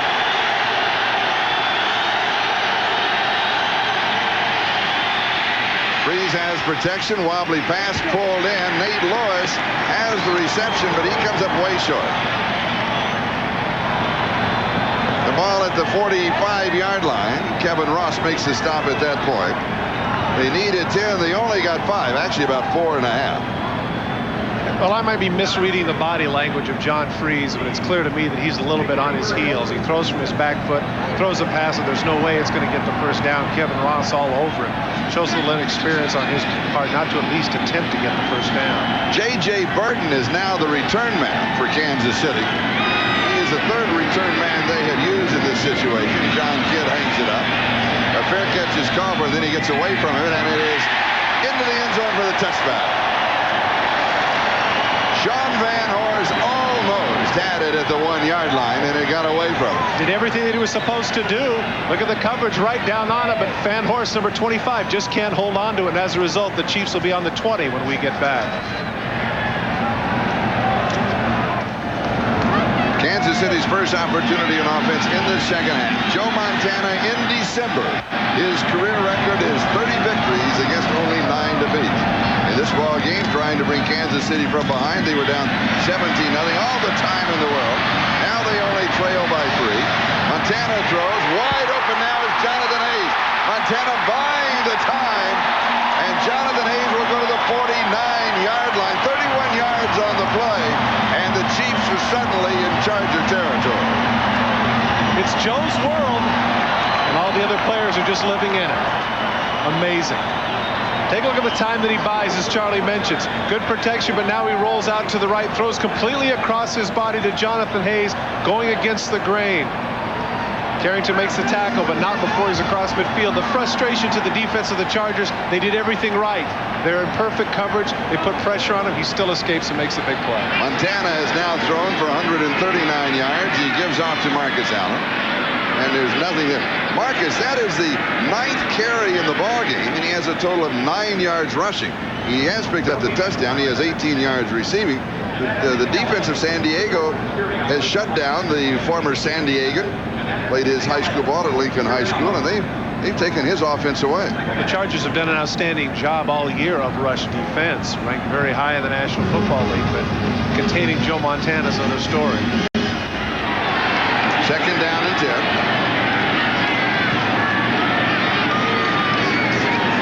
Fake on the pitch out, and the trap is set up as he gives to Kimball Anders. And Kimball goes to the 41-yard line. It's going to be 3rd down and a pair. Misdirection, fakes the pitch to Marcus Allen, gives to the fullback underneath, over pursued a little bit by the Chargers, and that's bad tackle on the part of both Pope and Carrington that enabled Anders to get the extra 3 yards, coming up 3rd and very short. And Jonathan Hayes, who caught that 31-yard pass a moment ago, you saw him on the sideline catching his breath, now back in the ball game. And it's 3rd down and 2. Marcus goes in motion, and Montana to throw. Over the middle, 1st down. Keith Cash, ball comes out, and a scramble for it. San Diego says they have it. Kansas City says they have it. The officials start pushing players out of the pile, and some continue to jump back in. It's Darian Gordon. Remember, earlier Cash had a catch, and it was close to a fumble, and they called it down. This time, once again, the ball pops loose. Clearly a fumble, and the Chargers do have it. And Stanley Richard comes out with the football. And some kind of spike, too. Ball rolled about 35 yards downfield. Stanley Richard, known, his nickname is the Sheriff. Hasn't had a lot of big plays this year, but this is certainly one. Underneath pass, wide open. Give Gary Plummer the credit. He's the one that comes in, strips the ball loose. There's a mad scramble. Cash, actually, you saw that at the end, flips it back into the pile. Richard's the one that comes up with it. Cash can't be very happy with himself. San Diego defensively now with 2 fumble recoveries and a pass interception. And they have the ball at their own 34-yard line, and they do have the lead, 17-14. Now they go back to the ground game. Here's Natron Means. And he's going to get a couple of yards to the 36. It'll be 2nd down and 8. One criticism of Means is at 5'10" and 245 pounds. That's 245 pounds. That's a big back. And that's somebody that on certain occasions you need to stick your nose in there and get the extra yardage. By hesitating there at the line of scrimmage, that enables the pursuit to catch up. But there's a time to shake, but there's also a time to put your head down and run straight forward.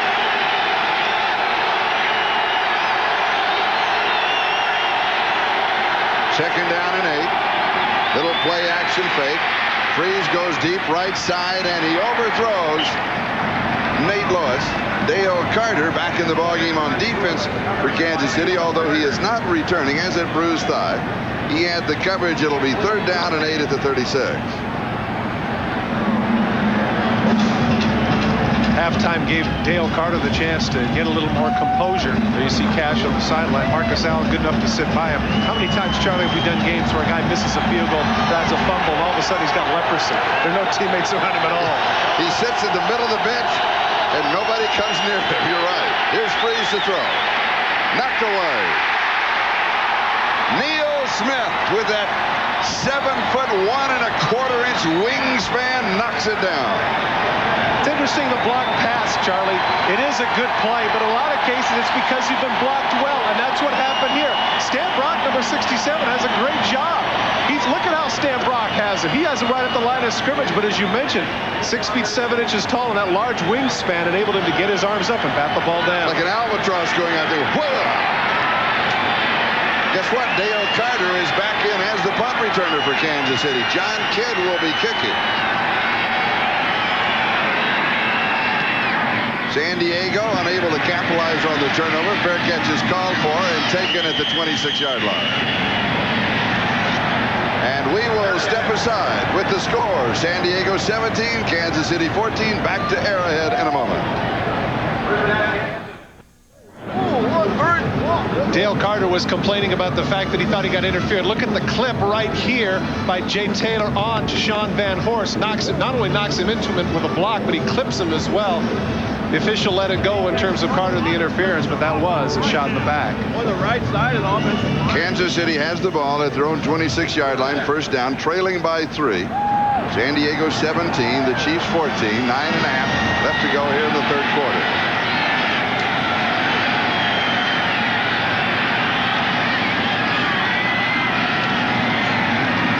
Montana opens with a play action fake, pump fake, and it is incomplete. 2nd down. Always talking about the superlatives of Montana, and they're justified. The one thing that I think he does better than any other quarterback in the National Football League is throw at some of the strangest angles. He's always able to throw off the wrong foot. There, in that case, he comes off the right foot to throw, but the ball slips out of his hand. 12 of 21. Remember, he got off to that horrendous start in the 1st quarter. Todd McNair is into that offensive set. He has 3 carries in the ballgame in the 1st half, and he's rushed for a total of 30 yards. Comes in motion. Montana throws underneath the covers to J.J. Burton. 32-yard line. Junior Seau kind of throws him down like he's excess baggage. Gary Plummer gets him on the bottom, and watch number 55 just shag him down. It's kind of a delay route. It's actually somewhat of a pick, but in this case, he doesn't go to the outside, comes to Burton underneath. Watch Junior. Get down. Just get down. 3rd down and 4, Kansas City. Kansas City in the ballgame has converted 71% of their 3rd down opportunities. A couple of those were very long, like the one where they had 3rd and 15 and Montana ran for it. This is 3rd and 4. Pass is completed. It's going to be the 1st down. Jonathan Hayes, he needed 4, and he got 5. Charlie, that might have been a situation where normally they would have had Cash in to make the catch because he's the better pass catcher, but because of the struggles he's had holding on to the ball, they kept Hayes in that case. Carrington couldn't stay with him beyond, as you mentioned, just 1 yard, enough to get it. At the Chiefs' 37-yard line. Clock moving on the 8-minute mark. Time remaining third quarter. San Diego dominating the early going in the first half. And then Kansas City playing catch-up, trailing by 3. Straight shot up the middle. Kimball Anders. First down. Darian Gordon makes the tackle.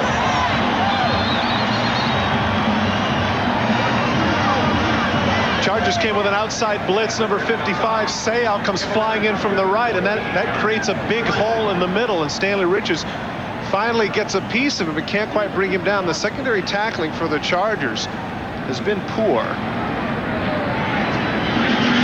McNair comes in but goes out as a wide receiver. Kimball Anders is the remaining back. Burton comes across in motion. Montana just swings it out. It's tipped. It's incomplete. Anders, the intended receiver, but a Charger got a piece of it. I believe it was Blaze Winter. He got his hand on it. And it's going to be 2nd and 10.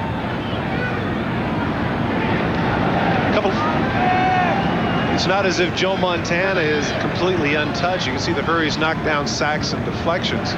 But actually, that's a pretty decent job on the part of the offensive line of the Kansas City Chiefs, particularly when he had sackers coming to the game like Leslie O'Neal with 11 and Chris Mims with 8.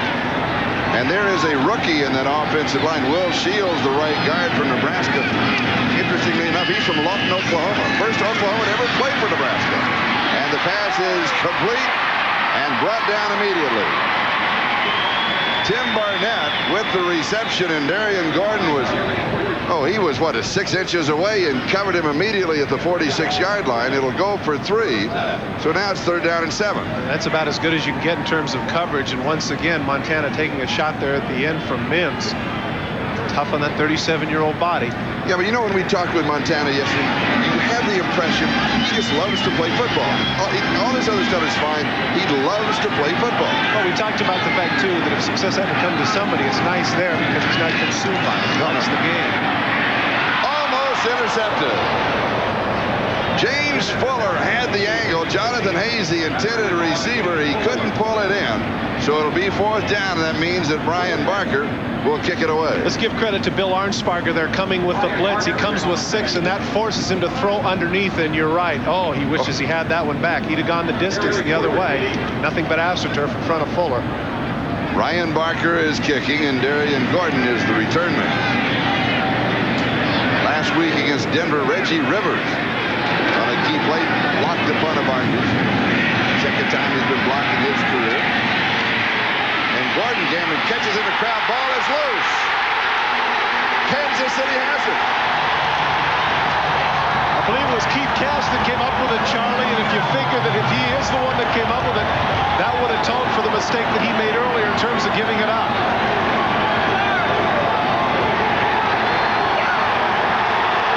Kansas City has the ball. Darian Gordon took the gamble. He caught it in a crowd. He fumbles it away, and he is injured.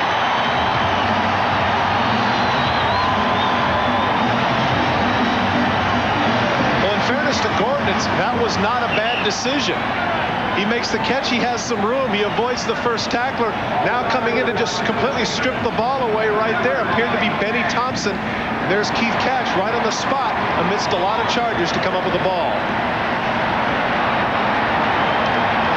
Here is another look as the ball comes loose. And the recovery. We'll be back in a moment. Darian Gordon took the gamble, and it did not pay off. Here's another look.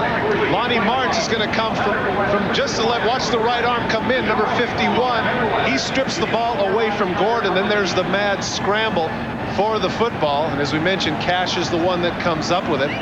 March taking congratulations on the sidelines from teammates. Big play for the Kansas City Chiefs. And a big play for San Diego, too, Charlie, because not only is Gordon the punt returner, but he's the starting corner. And now they have to go to, I believe, Van Horst. Sean Van Horst is now at right corner. First down, Kansas City. San Diego 20. Will play action fake. Montana Montana wants it all right now, goes to the corner, and it is incomplete. We'll bring it back to the 20-yard line, and it'll be second down. J.J. Burton, the intended receiver, and Stanley Richard had picked him up on the cover. They had him in a bracket coverage, Van Horst and Richard, and they had Burton on the slant route. As soon as the slant wasn't open, Burton ran back to the corner. Montana just got rid of it. And Willie Davis, who has scored a touchdown for Kansas City, comes into the offensive set as they're working on Darian Gordon, who is the #1 punt returner in the National Football League. Second down and 10. And here is Marcus Allen. And Marcus goes to the 15-yard line. So it will be third down and 5. Chris Mims makes the tackle for San Diego. And Kimball Anders comes into the offensive set. Jonathan Hayes, the tight end, comes out. Now I find it interesting. Not only did Jonathan Hayes come out, but Keith Cash goes in. So it's almost as if to say, okay, well, now you recovered the fumble that you lost. We'll let you come back into the offensive set. You're back even, 1-1. Okay, third down and 5. Kansas City now has converted 75% of their third down opportunities. This one is knocked away. It is airborne. Flag is down. And I tell you something, that if Marquez Pope had not started celebrating, he could have had an interception because the ball went up in the air and stayed there. And it'll be pass interference against the defense. Automatic first down. I don't understand. I just don't understand this. It appears, for all intents and purposes, that James Fuller has some pretty decent coverage there on Cash. They went with the blitz. They had to go man for man. Fuller, of course, if you recall, the last series was man for man and almost had the interception. But here a flag comes in late. It'll be first down and goal to go. Here it is. Take a look coming right at you. Here's number 40 on the out route. There's the left hand that he sees right on the back. That's what the official calls. His left hand is off his back. That's a good play. First down, goal to go from the 8-yard line. Here's Marcus Allen. And remember, that was third down and 5 on that pass interference call that gave Kansas City the first down at the 8-yard line. Well, 2 interference calls have set up the Chiefs scoring drives under the assumption they score at the end of this one. Remember earlier in the second quarter, I believe it was Carrington that got called for a questionable interference in the end zone. The ball just outside the 4-yard line. It'll be second down and goal to go. In penalties, San Diego 5 times for 30 yards. Kansas City 5 times for 35 yards. Montana end zone, incomplete. And it's third down and goal to go. Still between the 4 and the 5-yard line. Keith Cash, the intended receiver. He has a fumble recovery, and Stanley Richard, the man covering for San Diego, also has a fumble recovery. Buying time. There he is. Just throws a little bit too far. Good coverage on the part of Richards. Montana was bent over there. They're going to call timeout there. I think he might have taken a shot in the back. Looked bent over. He didn't look too good. And the trainers come out for the Chiefs as the clock is stopped now with 4:42. That is the time remaining. We're in the third quarter. Watch at the end of the play. Let's take a look at his back. Right there, Junior Seau takes the Kind of shot. pushes off of it. Close. That was very close. Yeah, Junior was a couple of steps away. He could have pulled up. That's right. About a step and a half. That was close to one that he could have caught a flag.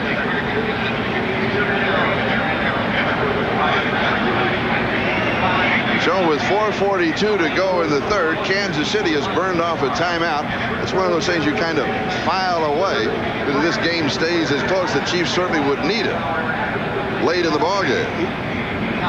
Take a look. How close can he get rid of it? Like here, 1, 2 steps. Okay.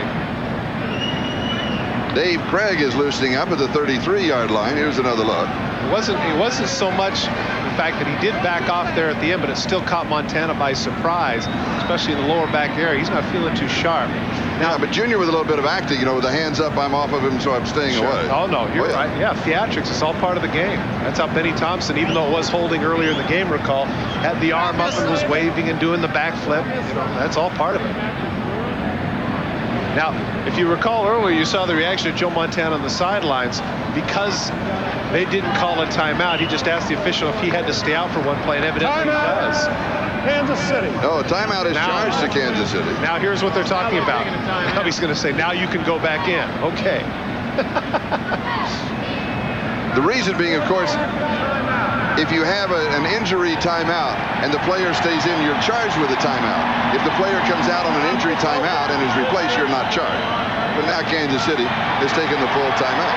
And the reason for it is you've got third down, and this is the guy you want in there on third down. Third down, goal to go, 5-yard line. You want him back in there, and you say, well, is that worth a timeout? And certainly is. They have converted 70% of their third down opportunity. I was about to say, that falls into the heading of no-brainer decision. I think I could make that one. Well, I don't know. It would be a vote.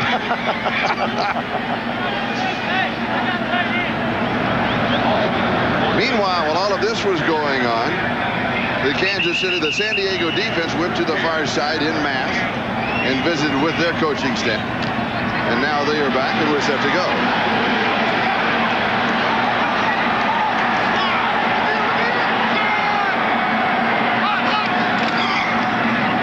And Montana throws, touchdown. J.J. Burton.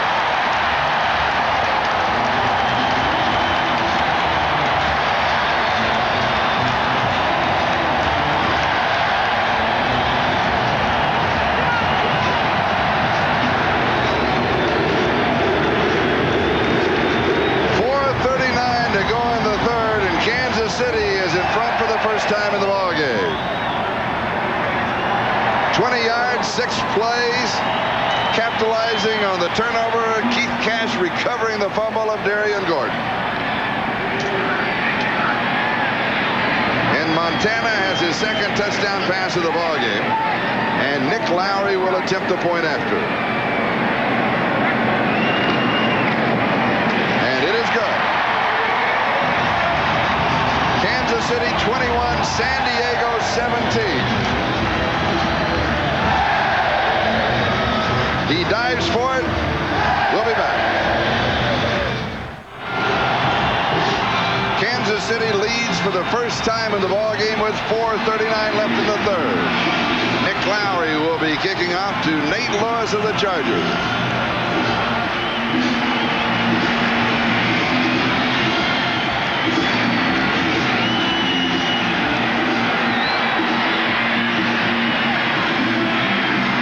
At the 11-yard line.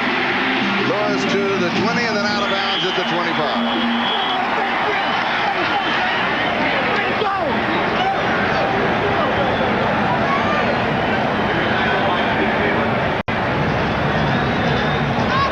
Take a look right here. You're going to see Mims is going to come completely unblocked. And Burton comes with the short out route, and Van Horst just can't quite stay with it. But what's impressive is watch Joe Montana make this throw practically from his backside. Just as he gets hit, he puts it right on the money. And take a look at Chris Mims' reaction as he puts him down. He puts him down, he's got a smile on his face. He just goes, doggone it, I did everything I could, and you still got it in there, you son of a gun. San Diego from the 25-yard line, freeze. Play action, fake throws right side. That's a case of somebody that hasn't been in the offense very long. Alfred Paputo is out there in the flat going, gee, that must be to me. So I'll reach out. Oh, I can't quite. Oh, it's Anthony Miller's ball. Oh, my mistake. Oh, man. And the line of scrimmage now becomes the 37-yard line. Gain of 12. An interesting 12 yards and a first down. Now we're checking the side, we believe. You saw that shot on Montana when he went down and kind of popped his head against the artificial turf here. As here is Marion Butts. And we're checking the sideline. I thought for a moment that I saw him go in underneath into the locker room. And right now on the sideline is Dave Craig is putting on a helmet at the right 46-yard line. And he may be loosening up. It certainly is. But we have no official report on that.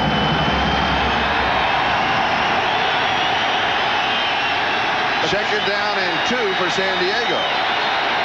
45-yard line. And here's Marion Butts.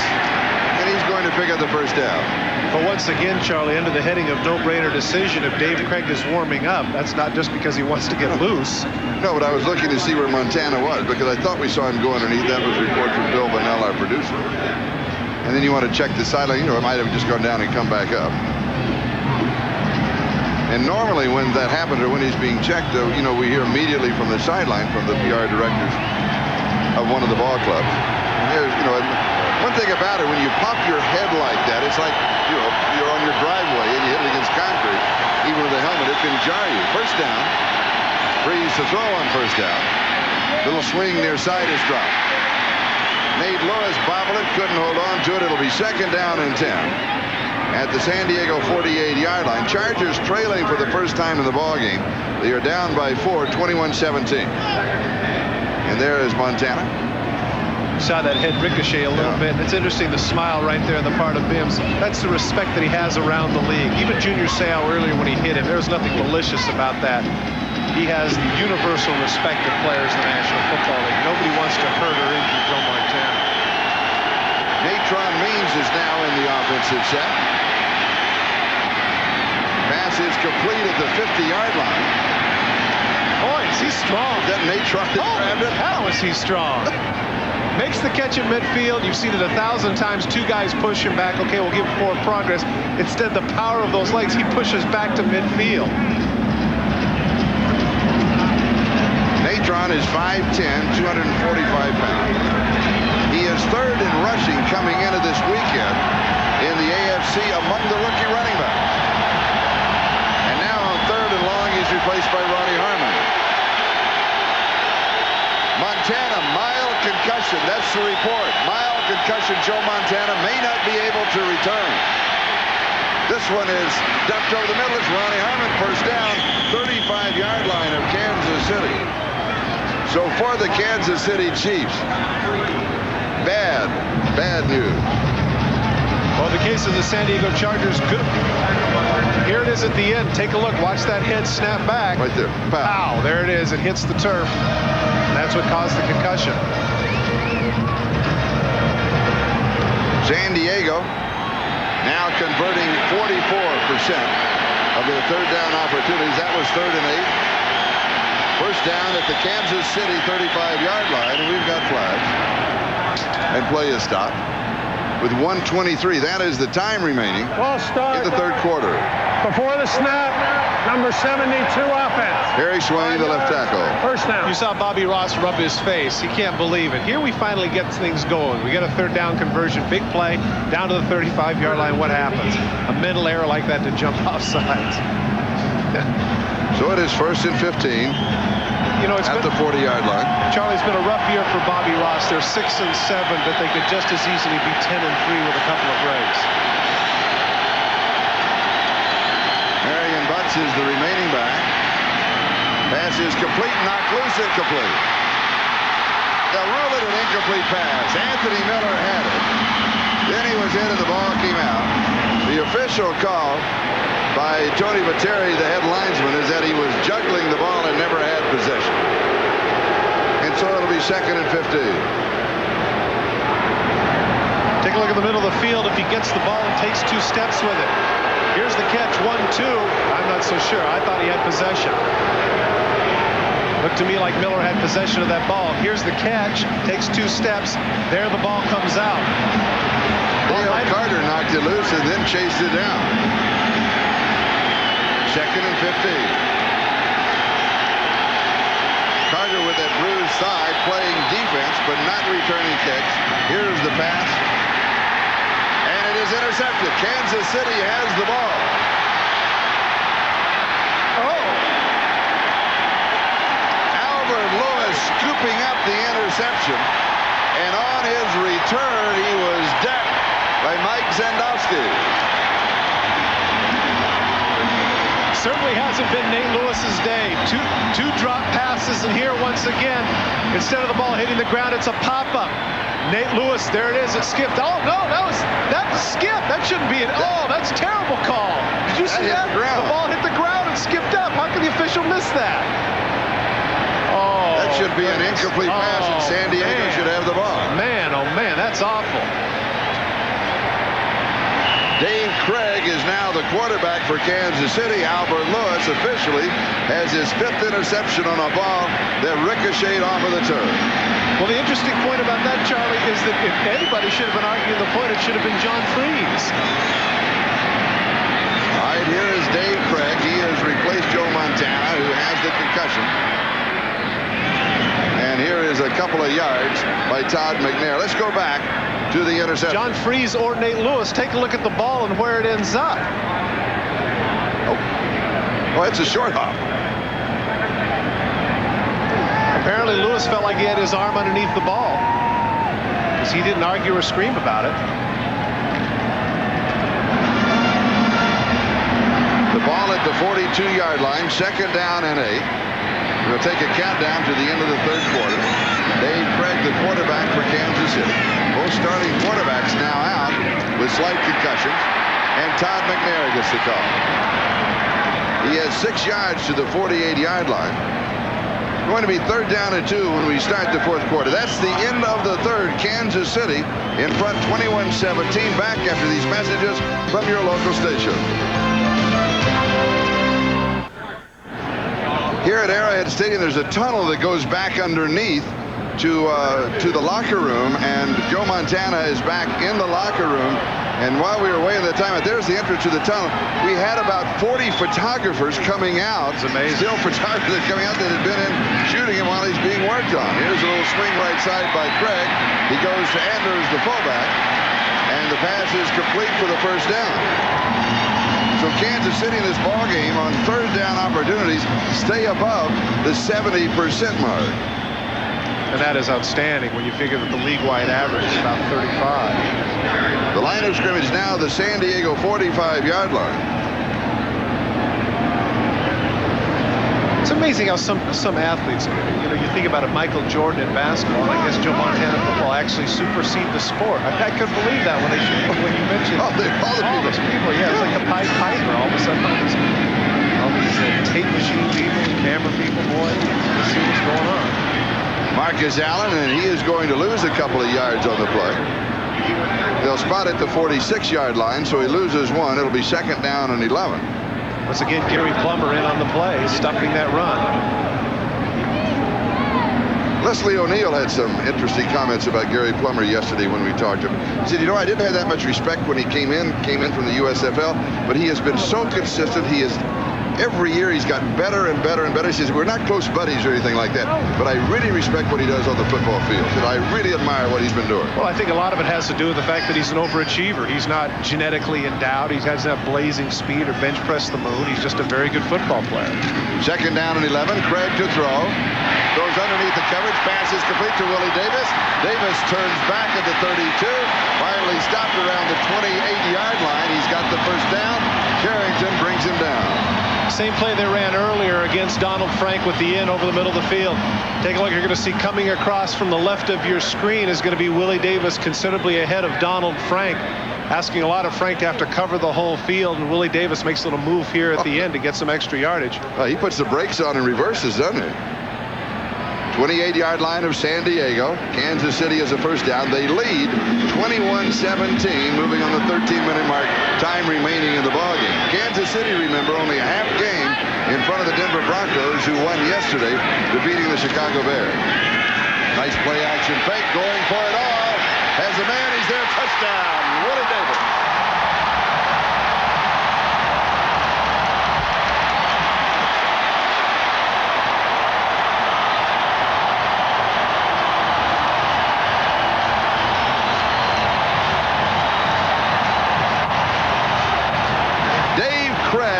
Who fakes as well as anybody has as a quarterback in the National Football League, with an outstanding play-action fake that set it all up.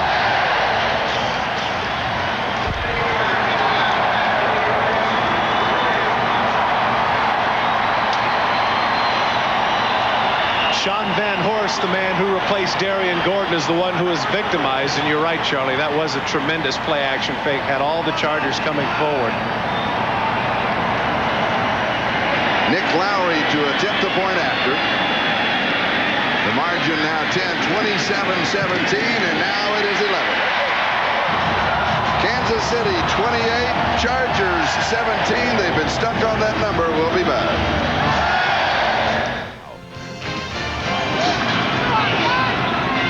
Here at Arrowhead Stadium in Kansas City, the Chiefs now lead 28-17. As Nick Lowry kicks it off. Nate Lewis at the 2. He's to the 10, 15 to the 20, 25, 30, 35, 40 down the sideline to the 50. Cuts back and then is pulled out of bounds by Jay Taylor.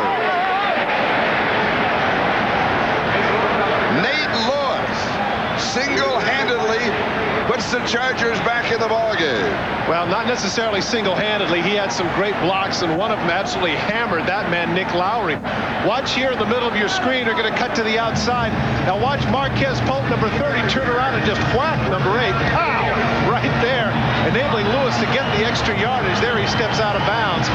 But needless to say, Nick Lowry, now at 37 years of age, is not used to that sort of collision, and Pope made him pay the price for being in the way. 57 yards on the kickoff return by Nate Lewis. And San Diego a first down to the Kansas City 38-yard line. 12:41 time remaining. Freeze, a little play action fake.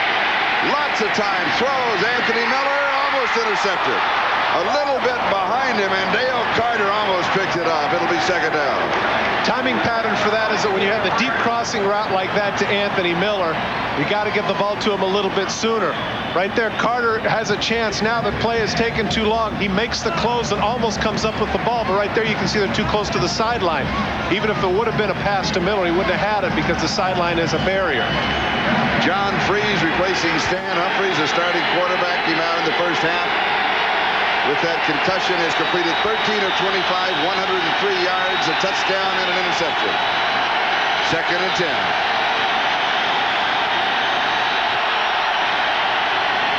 Here's the pitch to Natron Means, and he is cut down.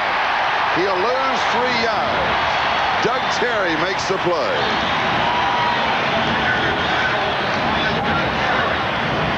Doug Terry, one of the extra defensive back. There's nobody to block him. You see him just come flying up from the secondary. There's nobody that can account for him because they're in their nickel package.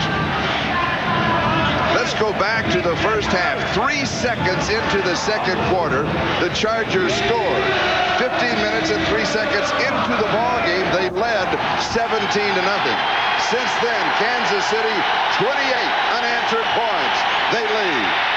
Freeze throws, and it is incomplete.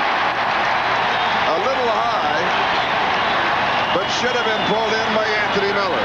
You're absolutely very right. Catchable. Yeah, very catchable ball. Freeze hangs in there in the pocket. Bodies swirl all around him.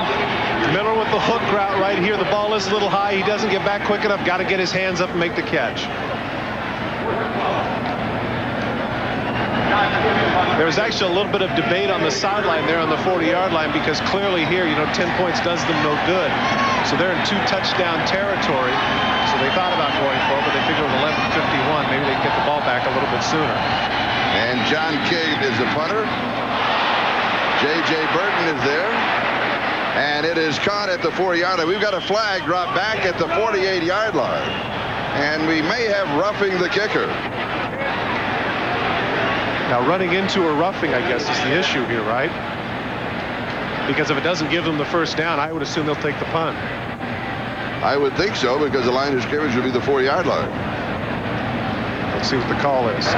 Personal foul, roughing the kicker, 58 defense, 15 yards, automatic first down. That's on Derek Thomas.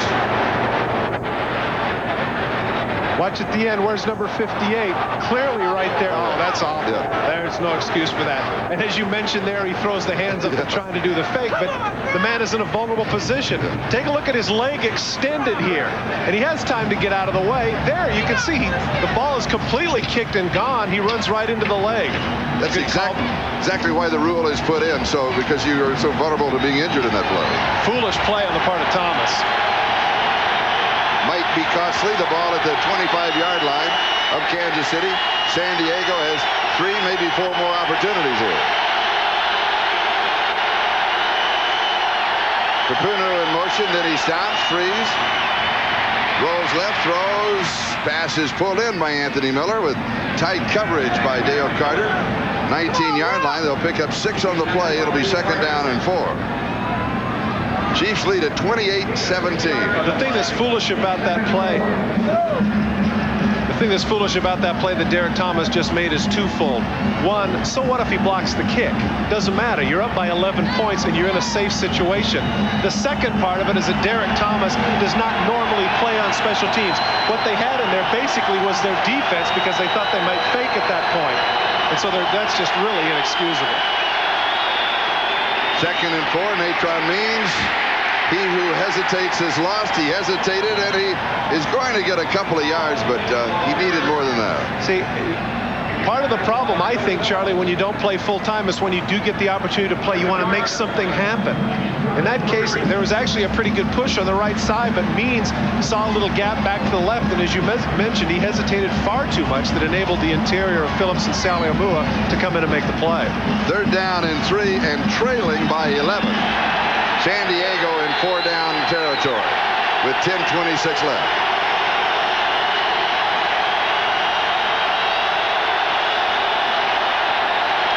Freeze to throw. Here comes the blitz, and the pass is a little behind the intended receiver, and it is incomplete. Anthony Miller, the intended receiver, and he had double coverage. Take a look at the tight end over here. Watch Alfred Papunu up here at the end of the play. Absolutely nobody goes with him. Absolutely nobody goes with him, and Freeze doesn't see him. Look at that. How much more open can you be than that? Oh, he jumps up and down. I can't believe it. It is 4th down territory, 4th and 3. 7 seconds on the play clock.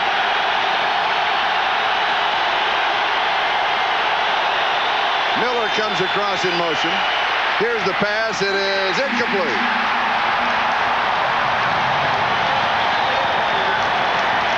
And once again, Anthony Miller is the intended receiver, but the Kansas City Chiefs hold. They take over in downs. They lead 28-17.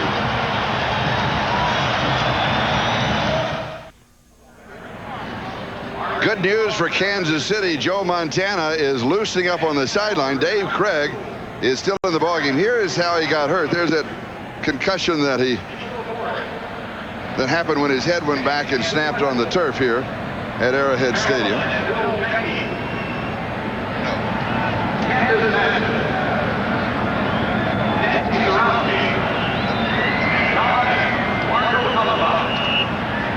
Montana loosening up. Craig, although in the ballgame, he is 3 of 3, 52 yards and a touchdown, so that's not too shabby.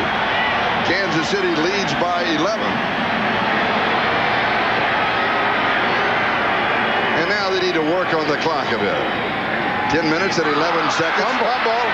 And Kansas City loses the ball. San Diego says they have it.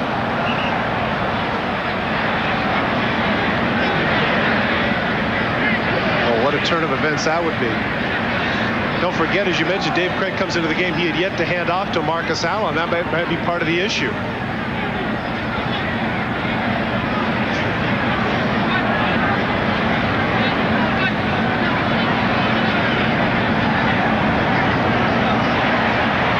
And Kansas City recovers the fumble, apparently, as the officials come out and mark it to be 2nd down.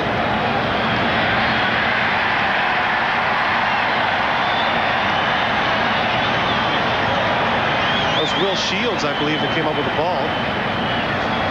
He is the rookie taken in the 3rd round of the draft. Here's another look. Oh, that's Craig. Handoff was way high. Handed it under his neck.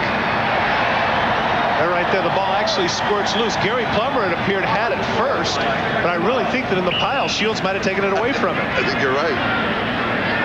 Big break for Kansas City. The ball at the 17-yard line, so it is 2nd down and 11. 9:46 in counting. That is now the time in the ballgame. A victory by Kansas City. Their record would go to 10-4. Little swing near side. Pass is complete. This is Marcus Allen who pulls it in. And he is pulled down by Junior Seau. I would say in the battle of the Trojans, I'd have to give the nod to Junior Seau today.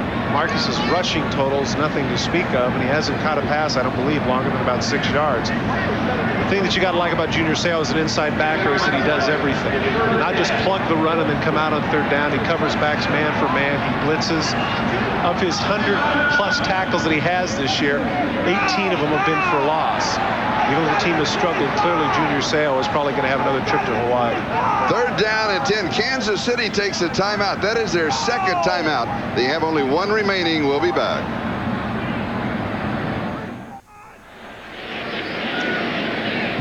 Third down and 10. Dave Craig now coming to the sideline. Montana, as you saw a moment ago, is, he was in, administered to, then he came out. Looks all right. I'm sure that the Kansas City Chiefs will leave Craig in the ballgame. No sense in taking a chance with Montana's slight concussion. Helps to be up by 11 points as well. Oh, yes. With 9 minutes and 9 seconds left to go. Kansas City next week is at Minnesota. And that will be the day after Christmas, and then they return home on January the 2nd, the final game of the regular season, as they host Seattle.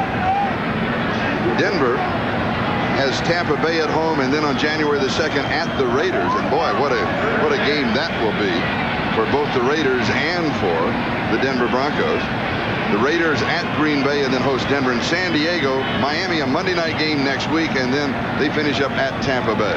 Well, Buffalo did Kansas City a real favor today by knocking off Miami, because heading into today, there were 4 teams that were 9-4, and Miami, because they had beaten the Chiefs early in the season, had that tie-break advantage.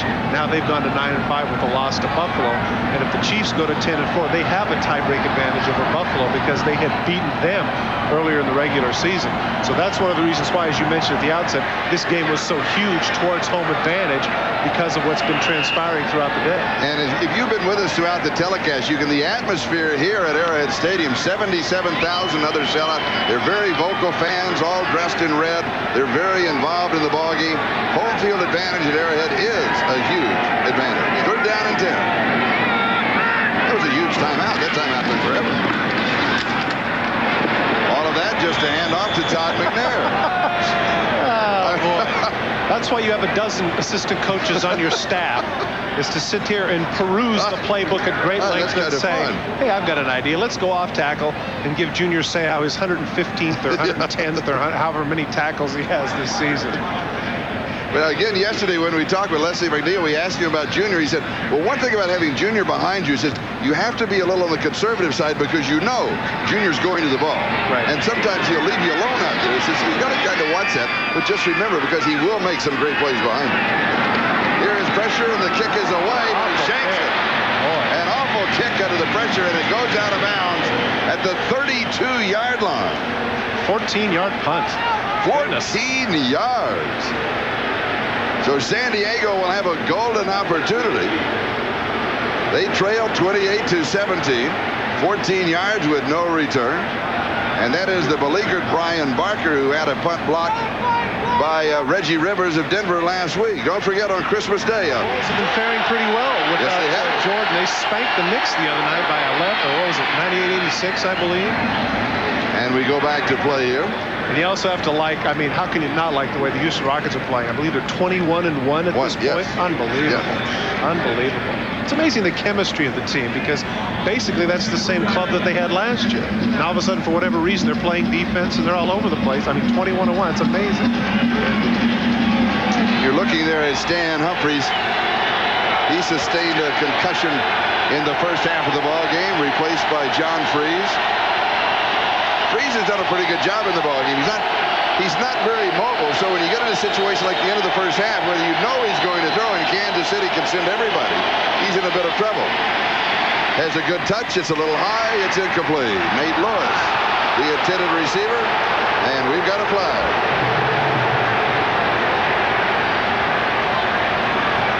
One thing about Dale Carter, he's really been involved in this ballgame. You know, one thing here, Charlie, that we have talked throughout the year about the fact some of the things have been changed. Pass interference, 34 defense. One of the things that I'd like to see in terms of the pass interference, particularly those in the end zone. This wasn't one of those instances. Take a look at the end. We see Carter go over the back to make the play. Looks like he had his hand on his hip, but still, again, that's very close. All of this would be eliminated, first of all, if they were to bring back the bump rule. Why not let them have a little bit of collision downfield, and then we don't have the ticky-tack fouls. And the other thing is, is that if we get a situation where the ball is in the end zone, where the guy calls defensive pass interference in the end zone, and it's automatically on the 1, I like the college rule of 15 yards to go back. Too many free plays are being given. First down, San Diego. Marion Butts, 19-yard line, so he ends up spinning for a couple. It'll be second down and 8. Tracy Simeon makes the tackle. And the ball at the 19-yard line. Now, San Diego a moment ago was in the same situation deep in Chiefs territory. They're in 4-down territory because they trail by 11 points, 28-17, and Kansas City was able to shut them down. And we're moving on the 7-minute mark, time remaining in the game.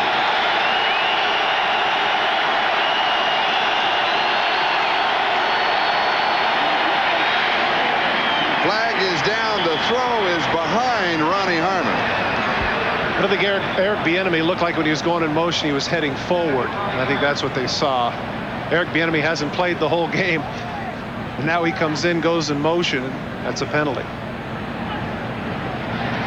Motion penalty against San Diego.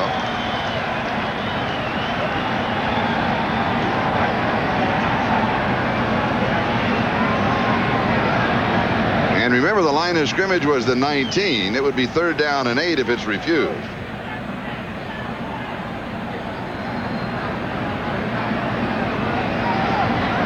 If Marty gets out any further, he can tell him exactly what he wants to do. He's about 5 yards out from the sideline. Illegal motion, number 32, offense. That penalty is declined. 12 men on the field, also called against the offense. Both penalties are declined. Boy, that's tough. You got 12 men on the field. You've got a man in motion illegally, and you still can't complete the play. Well, you know, 3rd down and 8. I was wondering why they had 3 backs in that set. Did it set Eric in motion? He just got on out of bounds. And that would have been 5 yards for going out of bounds on the wrong side. 3rd down and 8. So San Diego will try to regroup. 6:51. They still have a possibility of getting back into the ball game. Freeze now has completed 14 of 29, 109 yards, 1 touchdown and 1 interception. But again, Kansas City's defense has shut down San Diego since the 14:57 mark of the second quarter. So after about the first 15 minutes and 3 seconds, the Chiefs defense certainly has taken over. 3rd down and 8. Play action fake to Harmon. Over the middle, pass is low and behind the intended receiver, and that is Nate Lewis, who leans back and makes the play. Well, as critical as we've been of Nate Lewis up to this point in terms of drop balls and the pop-up that turned into an interception, that's a great catch on 3rd down. The ball is behind him. Watch, coming from the left of your screen, number 81 has to reach back for this. That's a terrific catch. 80-yard line, 1st down and goal to go.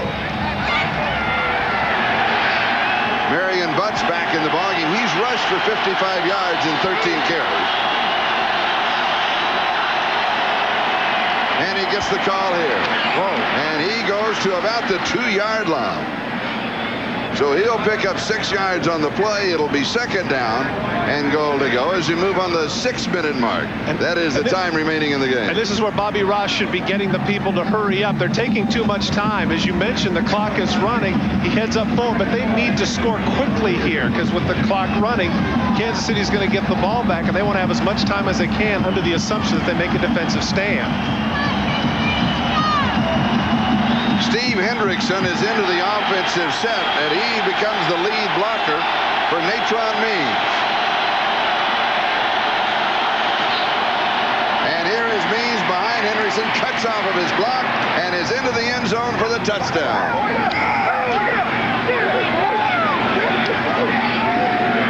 For Natron Means, that is his 4th touchdown of the year, his first of the ball game.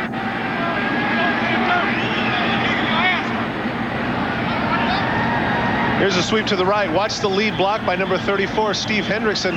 There he gets it.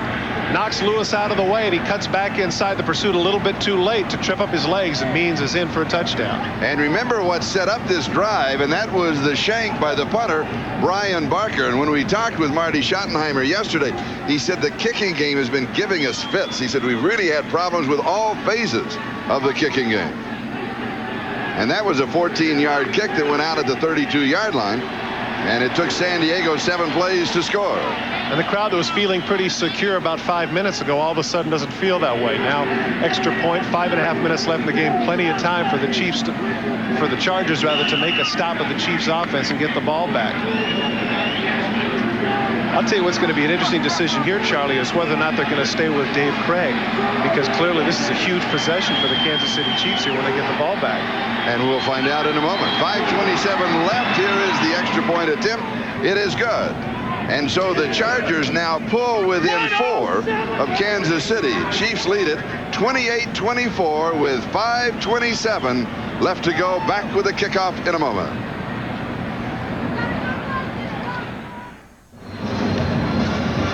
Joe Montana has his jacket off. He is stretching, as you can see on the sideline. Todd pointed it out. The margin 4 points. This is a crucial possession for Kansas City, and Montana will be back in the ballgame. And again, back to the injury that caused that slight concussion. Right there, what's the hit? Boom. Oh, and that does smart.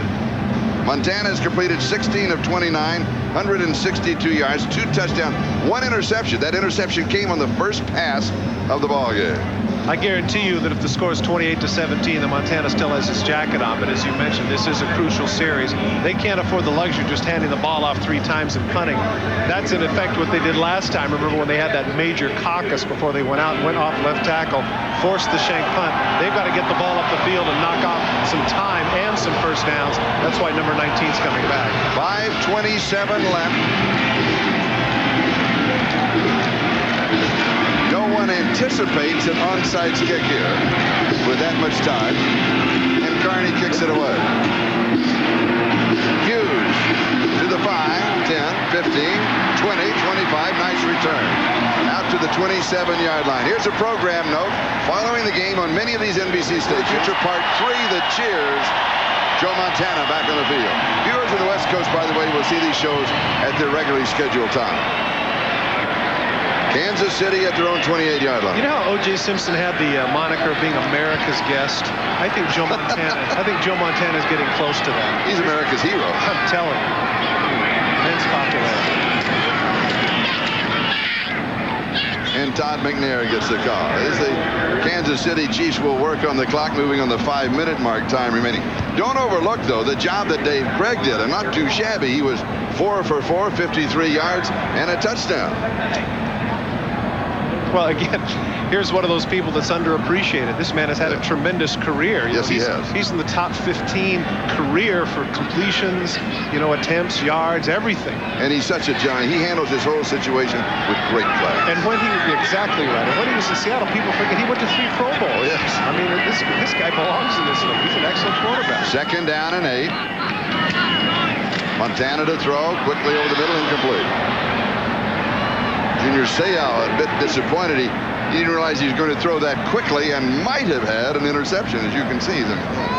Ever so close. I'm not sure why Montana dumped the ball off that quickly. Well, I tell you, this is the biggest play of the game for both sides. And at this point, Bill Arnsparger, the defensive coordinator, I'll be interested to see what he has. Twice now he's gone with blitzes. That time it really screwed up Montana. He's already made his decision as to what to do, and I'll be interested to see in the secondary if they go with the standard 4-man rush or they might take a chance to go with some extra people. It could come down to one play. This could be at 3rd down and 8, 30-yard line. The difference is 4 points. Kansas City has a timeout remaining, and they're going to take it. They're confused. So Montana burns his last timeout with 4 minutes and 33 seconds left to go, as they feel, I'm sure, just like we do, that this is the play. And when we talked with San Diego yesterday, Bobby Ross going back over the season, you going over it with him, that you could pick out half a dozen plays that could turn around 4 ball games. And so this is a play that could turn around home field advantage. And another part of it to factor in is the fact that Brian Barker Had a punt blocked last week. The last time he kicked here, it was shanked when San Diego was rushing everybody, so he's got pressure on him. You mentioned the kick return game, too. The return of Nate Lewis that set it up, too. A great return. Again, another flaw in the kicking game for Kansas City. So kind of mix all those factors in, and you want to take that timeout to make the decision. Here's the thing here, too, Charlie. I would guarantee that after that last caucus when they came back and just handed the ball off to left tackle, I'll go out way out on a limb and guarantee that that's not the play that's going to be called here. No. I would almost guarantee that Montana will throw. And that's not that far of a reach. Yeah, we're going way out there now. Oh, boy, you're Kreskin. Kansas City 28, San Diego 24. The Chiefs have converted now 9 of 13 third down opportunities in the ball game. That is 69%. And of all the previous 13, this one by far the most important. And here it is.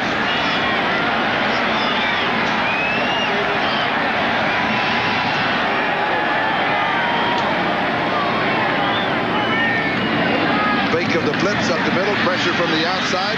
Montana's going to run for it. He's not going to make it. He is cut down at the 32-yard line. I credit the secondary of San Diego because Montana simply had nowhere to go, and Junior Seau finally brought him down. You know how they say great players make great plays? Number 55, Junior Seau, fakes the blitz, comes back to the right. Now watch as he take. Look at the speed of number 55 to run him down. Yes. You're right, Joe Montana may have lost a step, but that is a fast middle linebacker. Excellent play by Junior Seau. Brian Barker will be kicking. San Diego will send everybody. Oh, they drop him off. They didn't put that much pressure on him. They have a return on. And here is Nate Lewis, tries to get around the corner, and he's out of bounds. And we have a pushing contest at about the 38-yard line. So now San Diego has the ball with 3 minutes and 43 seconds left in the ball game, trailing by 4.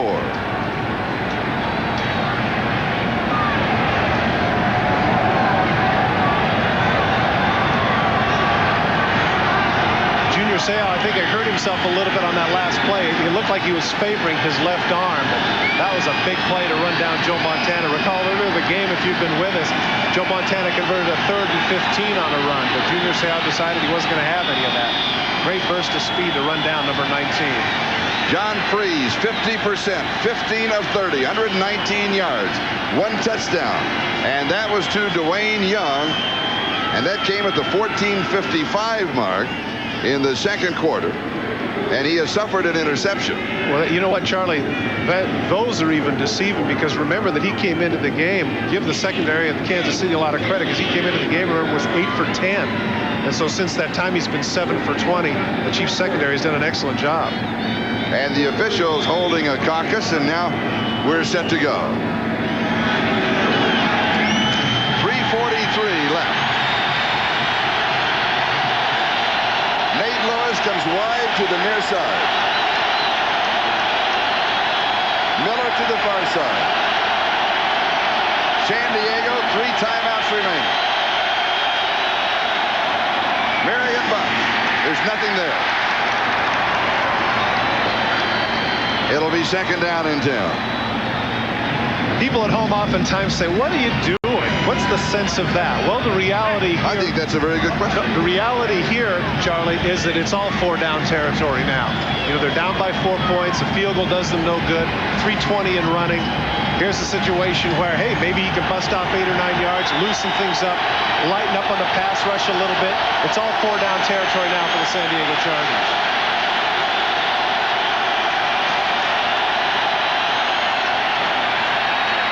Pump fake going deep, and it is incomplete. Anthony Miller drawing a crowd. Charles Mincy and Dale Carter. He never got behind him. Got to give Dale Carter a lot of credit. We criticized him earlier in the game for losing his composure, but the pump fake, he doesn't buy into it. There it is, the slant. He comes back. Now watch him turn around and run stride for stride with Anthony Miller on the corner. Charles Mincy comes over, but there's Carter stride for stride with Miller, playing an excellent game here in the second half. Third down.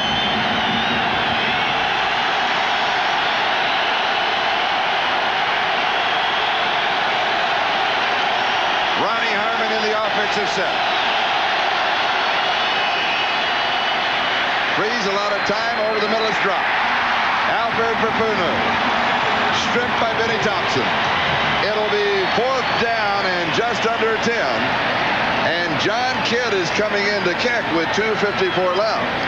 I'm a little bit surprised at this, but also take into account the fact that the Chargers do have all of their timeouts remaining. This really isn't a strip. Papunu should catch this ball. Tries to backhand it. Should have cradled it a little bit. Instead, he backhands it right there and can't come up with it. Thompson in decent coverage, but still, that was a very catchable ball. So John Kidd will be kicking. Plummer is the up back. And here is the boot. J.J. Burton is the return man. And he takes it at the 22. Back to the 21, cuts 25 near the 30-yard line. So Kansas City has the ball with 2:43 left to go in the ball game. They lead by 4, and Joe Montana heads up the offense for the Kansas City Chiefs. You have to figure that Bobby Ross felt very confident with the way his defense played on that last series. But Charlie, Joe Montana is such an experienced quarterback, and it's really, you're really taking a chance here by giving this guy an opportunity now.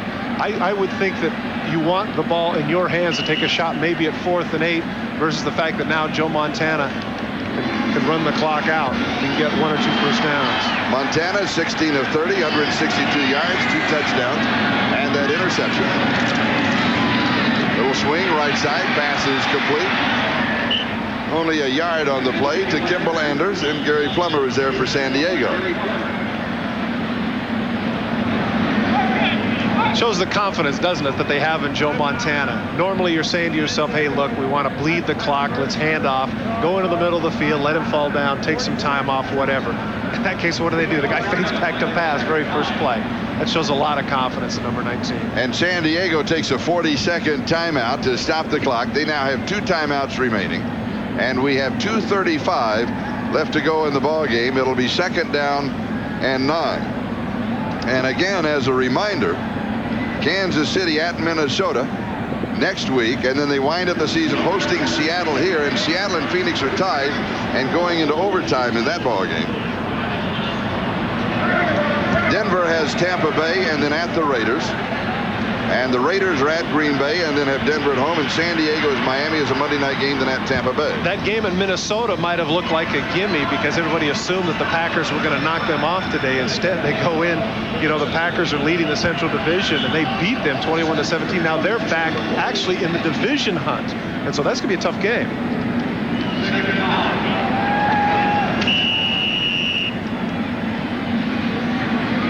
All right, we're set to go. 2nd down and 9. That Phoenix-Seattle game in overtime tied 27-27. Montana hands off to Todd McNair. And it'll be a yard to the 32. And San Diego will take their 2nd timeout. They have 1 timeout remaining. And it is 3rd down and 8. Now you come back to the same argument that you had earlier regarding last time was the biggest 3rd down. Now this is the biggest. This is the 3rd down of the century. Now let's do a quick rundown of other scores. Buffalo defeated Miami 47-34. Minnesota defeated Green Bay 21-17, the game that you were talking about. Houston down Pittsburgh 26-17. That's now 9 in a row. Washington defeated Atlanta. Atlanta was on a hot streak, and the Redskins win it 30-17. New England defeating Cleveland 20-17. Cincinnati winning. They downed the Los Angeles Rams 15-3 in a ball game earlier. The last we have on the Raiders Tampa Bay is 27-17 Raiders. We mentioned that Seattle and Phoenix are tied going into overtime. San Francisco walloped Detroit 55-17. See, do we have a final on the Raiders? I want to make a point here, Charlie. Let's mention the fact that not only the 9th straight win for the Houston Oilers, but what adversity to overcome this week in regards to the death of Jeff Hall. A lot of credit and congratulations goes out to the Houston Oilers organization, not just for the 9 straight wins, but overcoming that adversity. 3rd down and 8. Montana swing right side, and it is shy of the first down. Todd McNair. And so Kansas City is going to give up the ball. San Diego will have one more opportunity. And we have reports still 5 minutes to go in the Raiders game, and they lead by 10. I tell you what, that was a great open field tackle. One-on-one. They went with the blitz that time. Rush 6. Bill Arnsparger decided to take a chance. Montana gets the completion out in the flat. Great open field tackle. Take a look. Here come the backers to the left side, both Plummer and Hendrickson. And there's Carrington in the open field. Just drops McNair. Excellent tackle. Now here, evidently they wanted that 18 seconds, but I was thinking to myself that they might have thought about saving that last timeout because it would have stopped at the 2-minute warning anyway. They wanted 18 seconds maybe to get off the kick in another play. It's a gamble that you play on either side of the clock, feeling that possibly that once that they have the ball, they can control the clock by either spiking or the incomplete pass. But that all becomes that time management, and there are a lot of different theories of how to manage the clock. And let's give credit to this man right here, Bobby Ross, for what he has done this year. You know, he made an interesting quote at the end of last week's game. He says, I think this, we've played very hard and played with a lot of character as a team. I can't ask any more of them than that. They've been unlucky. We already documented the number of people that have been hurt. You know, to put up the fight that they've put up today when essentially they're 6 and 7 and out of it, they've really done a nice job. 4th down and 7, and Brian Barker is kicking.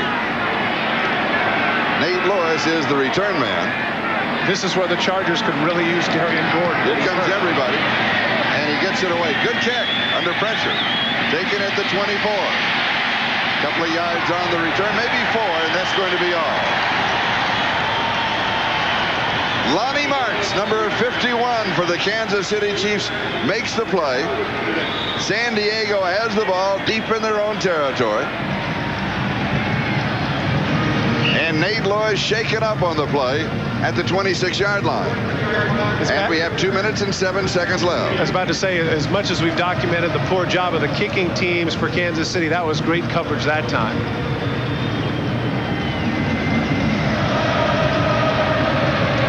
Watch at the end of the play, the collision on Lewis's leg. Cuts back to the inside, gets a little bit of shake. Now watch, coming full speed is Martz. Pow! His right leg was in the ground, his foot planted. I would guess that that's got to be an ankle or a knee, hopefully not too serious. The line of scrimmage will be the San Diego 28-yard line. Kansas City 28, San Diego 24. San Diego got out in front early, capitalizing on a pass interception and a fumble recovery. They went up 10-0. And then a 60-yard drive. They were leading 17-0. And then for Kansas City, Marcus Allen scored from a yard out, capping a 77-yard drive. Montana touchdown pass to Davis, capping a 66-yard drive. Montana to Burden, and that was capping a 20-yard drive following a fumble recovery. Craig then to Willie Davis. Willie Davis, his second touchdown of the ball game for the Chiefs. They moved 60 yards in 6 plays. Natron Means scoring from a couple of yards out for San Diego.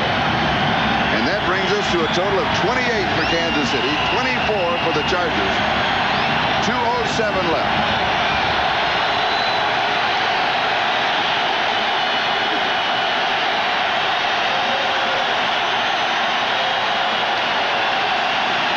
And freeze to throw, 4-man run. Pass is complete underneath the coverage to Papunu. And he is going to be down around the 33-yard line. And now the 2-minute warning will be given to both benches. We'll step aside. We'll be back to Arrowhead Stadium in a moment. That's the 2-minute warning. All right, thank you, Jim. Here we have 2 minutes to go in the ballgame. San Diego with a first down at their own 28-yard line. Kansas City leads at 28-24 in a ballgame that we have seen 7 touchdowns scored and a 38-yard field goal by John Carney of the Chargers. And a sellout crowd of 75,000 plus here at Arrowhead Stadium have enjoyed all but the first quarter. And that was completely dominated by San Diego. The Chiefs with a very slow start. But now they lead by 4. Should be a 2nd down and 5. And the pass to Alfred Papunu along the sideline, and he goes out of bounds at the 40-yard line. And he will pick up the first down, and just as important, he stops the clock. He ran through one of the best tacklers. In fact, the leading tackler for the Kansas City Chiefs, Kevin Ross, who has his helmet off, ran right through him. If Ross can make the tackle, that would have forced a third down, but instead Papunu breaks the tackle, gets the first down for the Chargers. First down, San Diego 40-yard line. Freeze to throw. Ronnie Harmon. Harmon, 47-yard line clock is moving. Now, Ronnie Harmon should take the opportunity to stay in the middle of the field. As you mentioned, sure, the clock's moving, but get the first downs here. You can always spike the ball. Take the advantage that you have to get some yardage. 1:33 and counting. Far side, all alone is Papunu down the sideline. First down, out of bounds, 32-yard line of Kansas City. Remember earlier in the game when we had Alfred Papunu running the corner and absolutely nobody went with him. There's a similar situation. Watch what happens right here. He's just going to come out in the flat, and everybody is going to lose him. There he is all by himself, and they go with the other people. There he cuts upfield all alone, setting up shop now at the 32-yard line. Papunu at 6'2", 255 pounds, 6 receptions, 31 yards. First down, San Diego. Freeze has backside pressure, intercepted at the 22. Kansas City has the ball. Albert Lewis with the interception.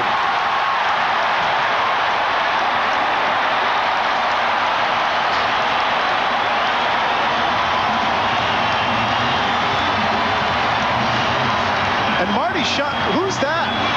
Is that Marty getting the face of Stan Brock?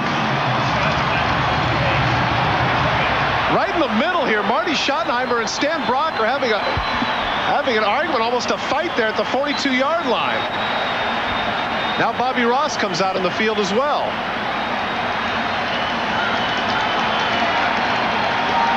Stan Brock, we mentioned earlier, his 200th game has made it a memorable one. That's about the 4th time that he's ended up in fisticuffs in some way or another. Unnecessary roughness. Number 48 on the red team. 15 yards. First down. Well, now that's Todd McNair. Well, that's interesting because I can't recall him playing both ways. He must have come off the bench and done something.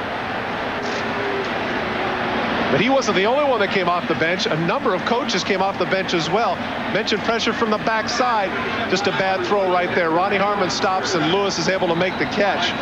And for Albert Lewis, that is his 2nd interception of the ball game. But it was after all of this that everything got started. That's what it was right there. You saw just to the right of your screen, number 48, Todd McNair comes out on the field, does a little trash talking, and that starts everybody throwing punches. The penalty will be marked off against Kansas City, but the Chiefs do have the ball.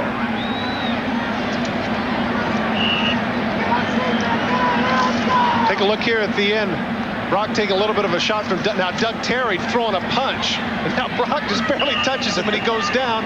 And that's when the coaches come out on the field and try to protect him. Reminds me of what Clint Eastwood said in Magnum Force with regards to Doug Terry, and that is a man's got to know his limitations. And Kansas City now will just run out the clock. A chance for us to thank Bob Beatty, our statistician, Phil and Don Wilsley, for an excellent spotting job. Thank you so much, men. It's good to be with you again. And another good ball game. When San Diego and Kansas City gets together, it's always a good ball game. And Marty Schottenheimer, talk about being involved. Not only is he involved in the ball game, he is involved with everything that goes on. It was right in the middle of the last melee. Well, he's doing what he can to protect his players. He feels like that Brock went after his player, but the reality is as you mentioned earlier in the game, you never catch the first guy. Terry's the one that threw the first punch. Brock just responded. That's the only thing that Schottenheimer saw. And that should do it with that final spike. And they'll take the countdown to make it official. Kansas City's record will go now to 10-4. San Diego's record will go to 6-8 as the Chiefs stay atop of the AFC West.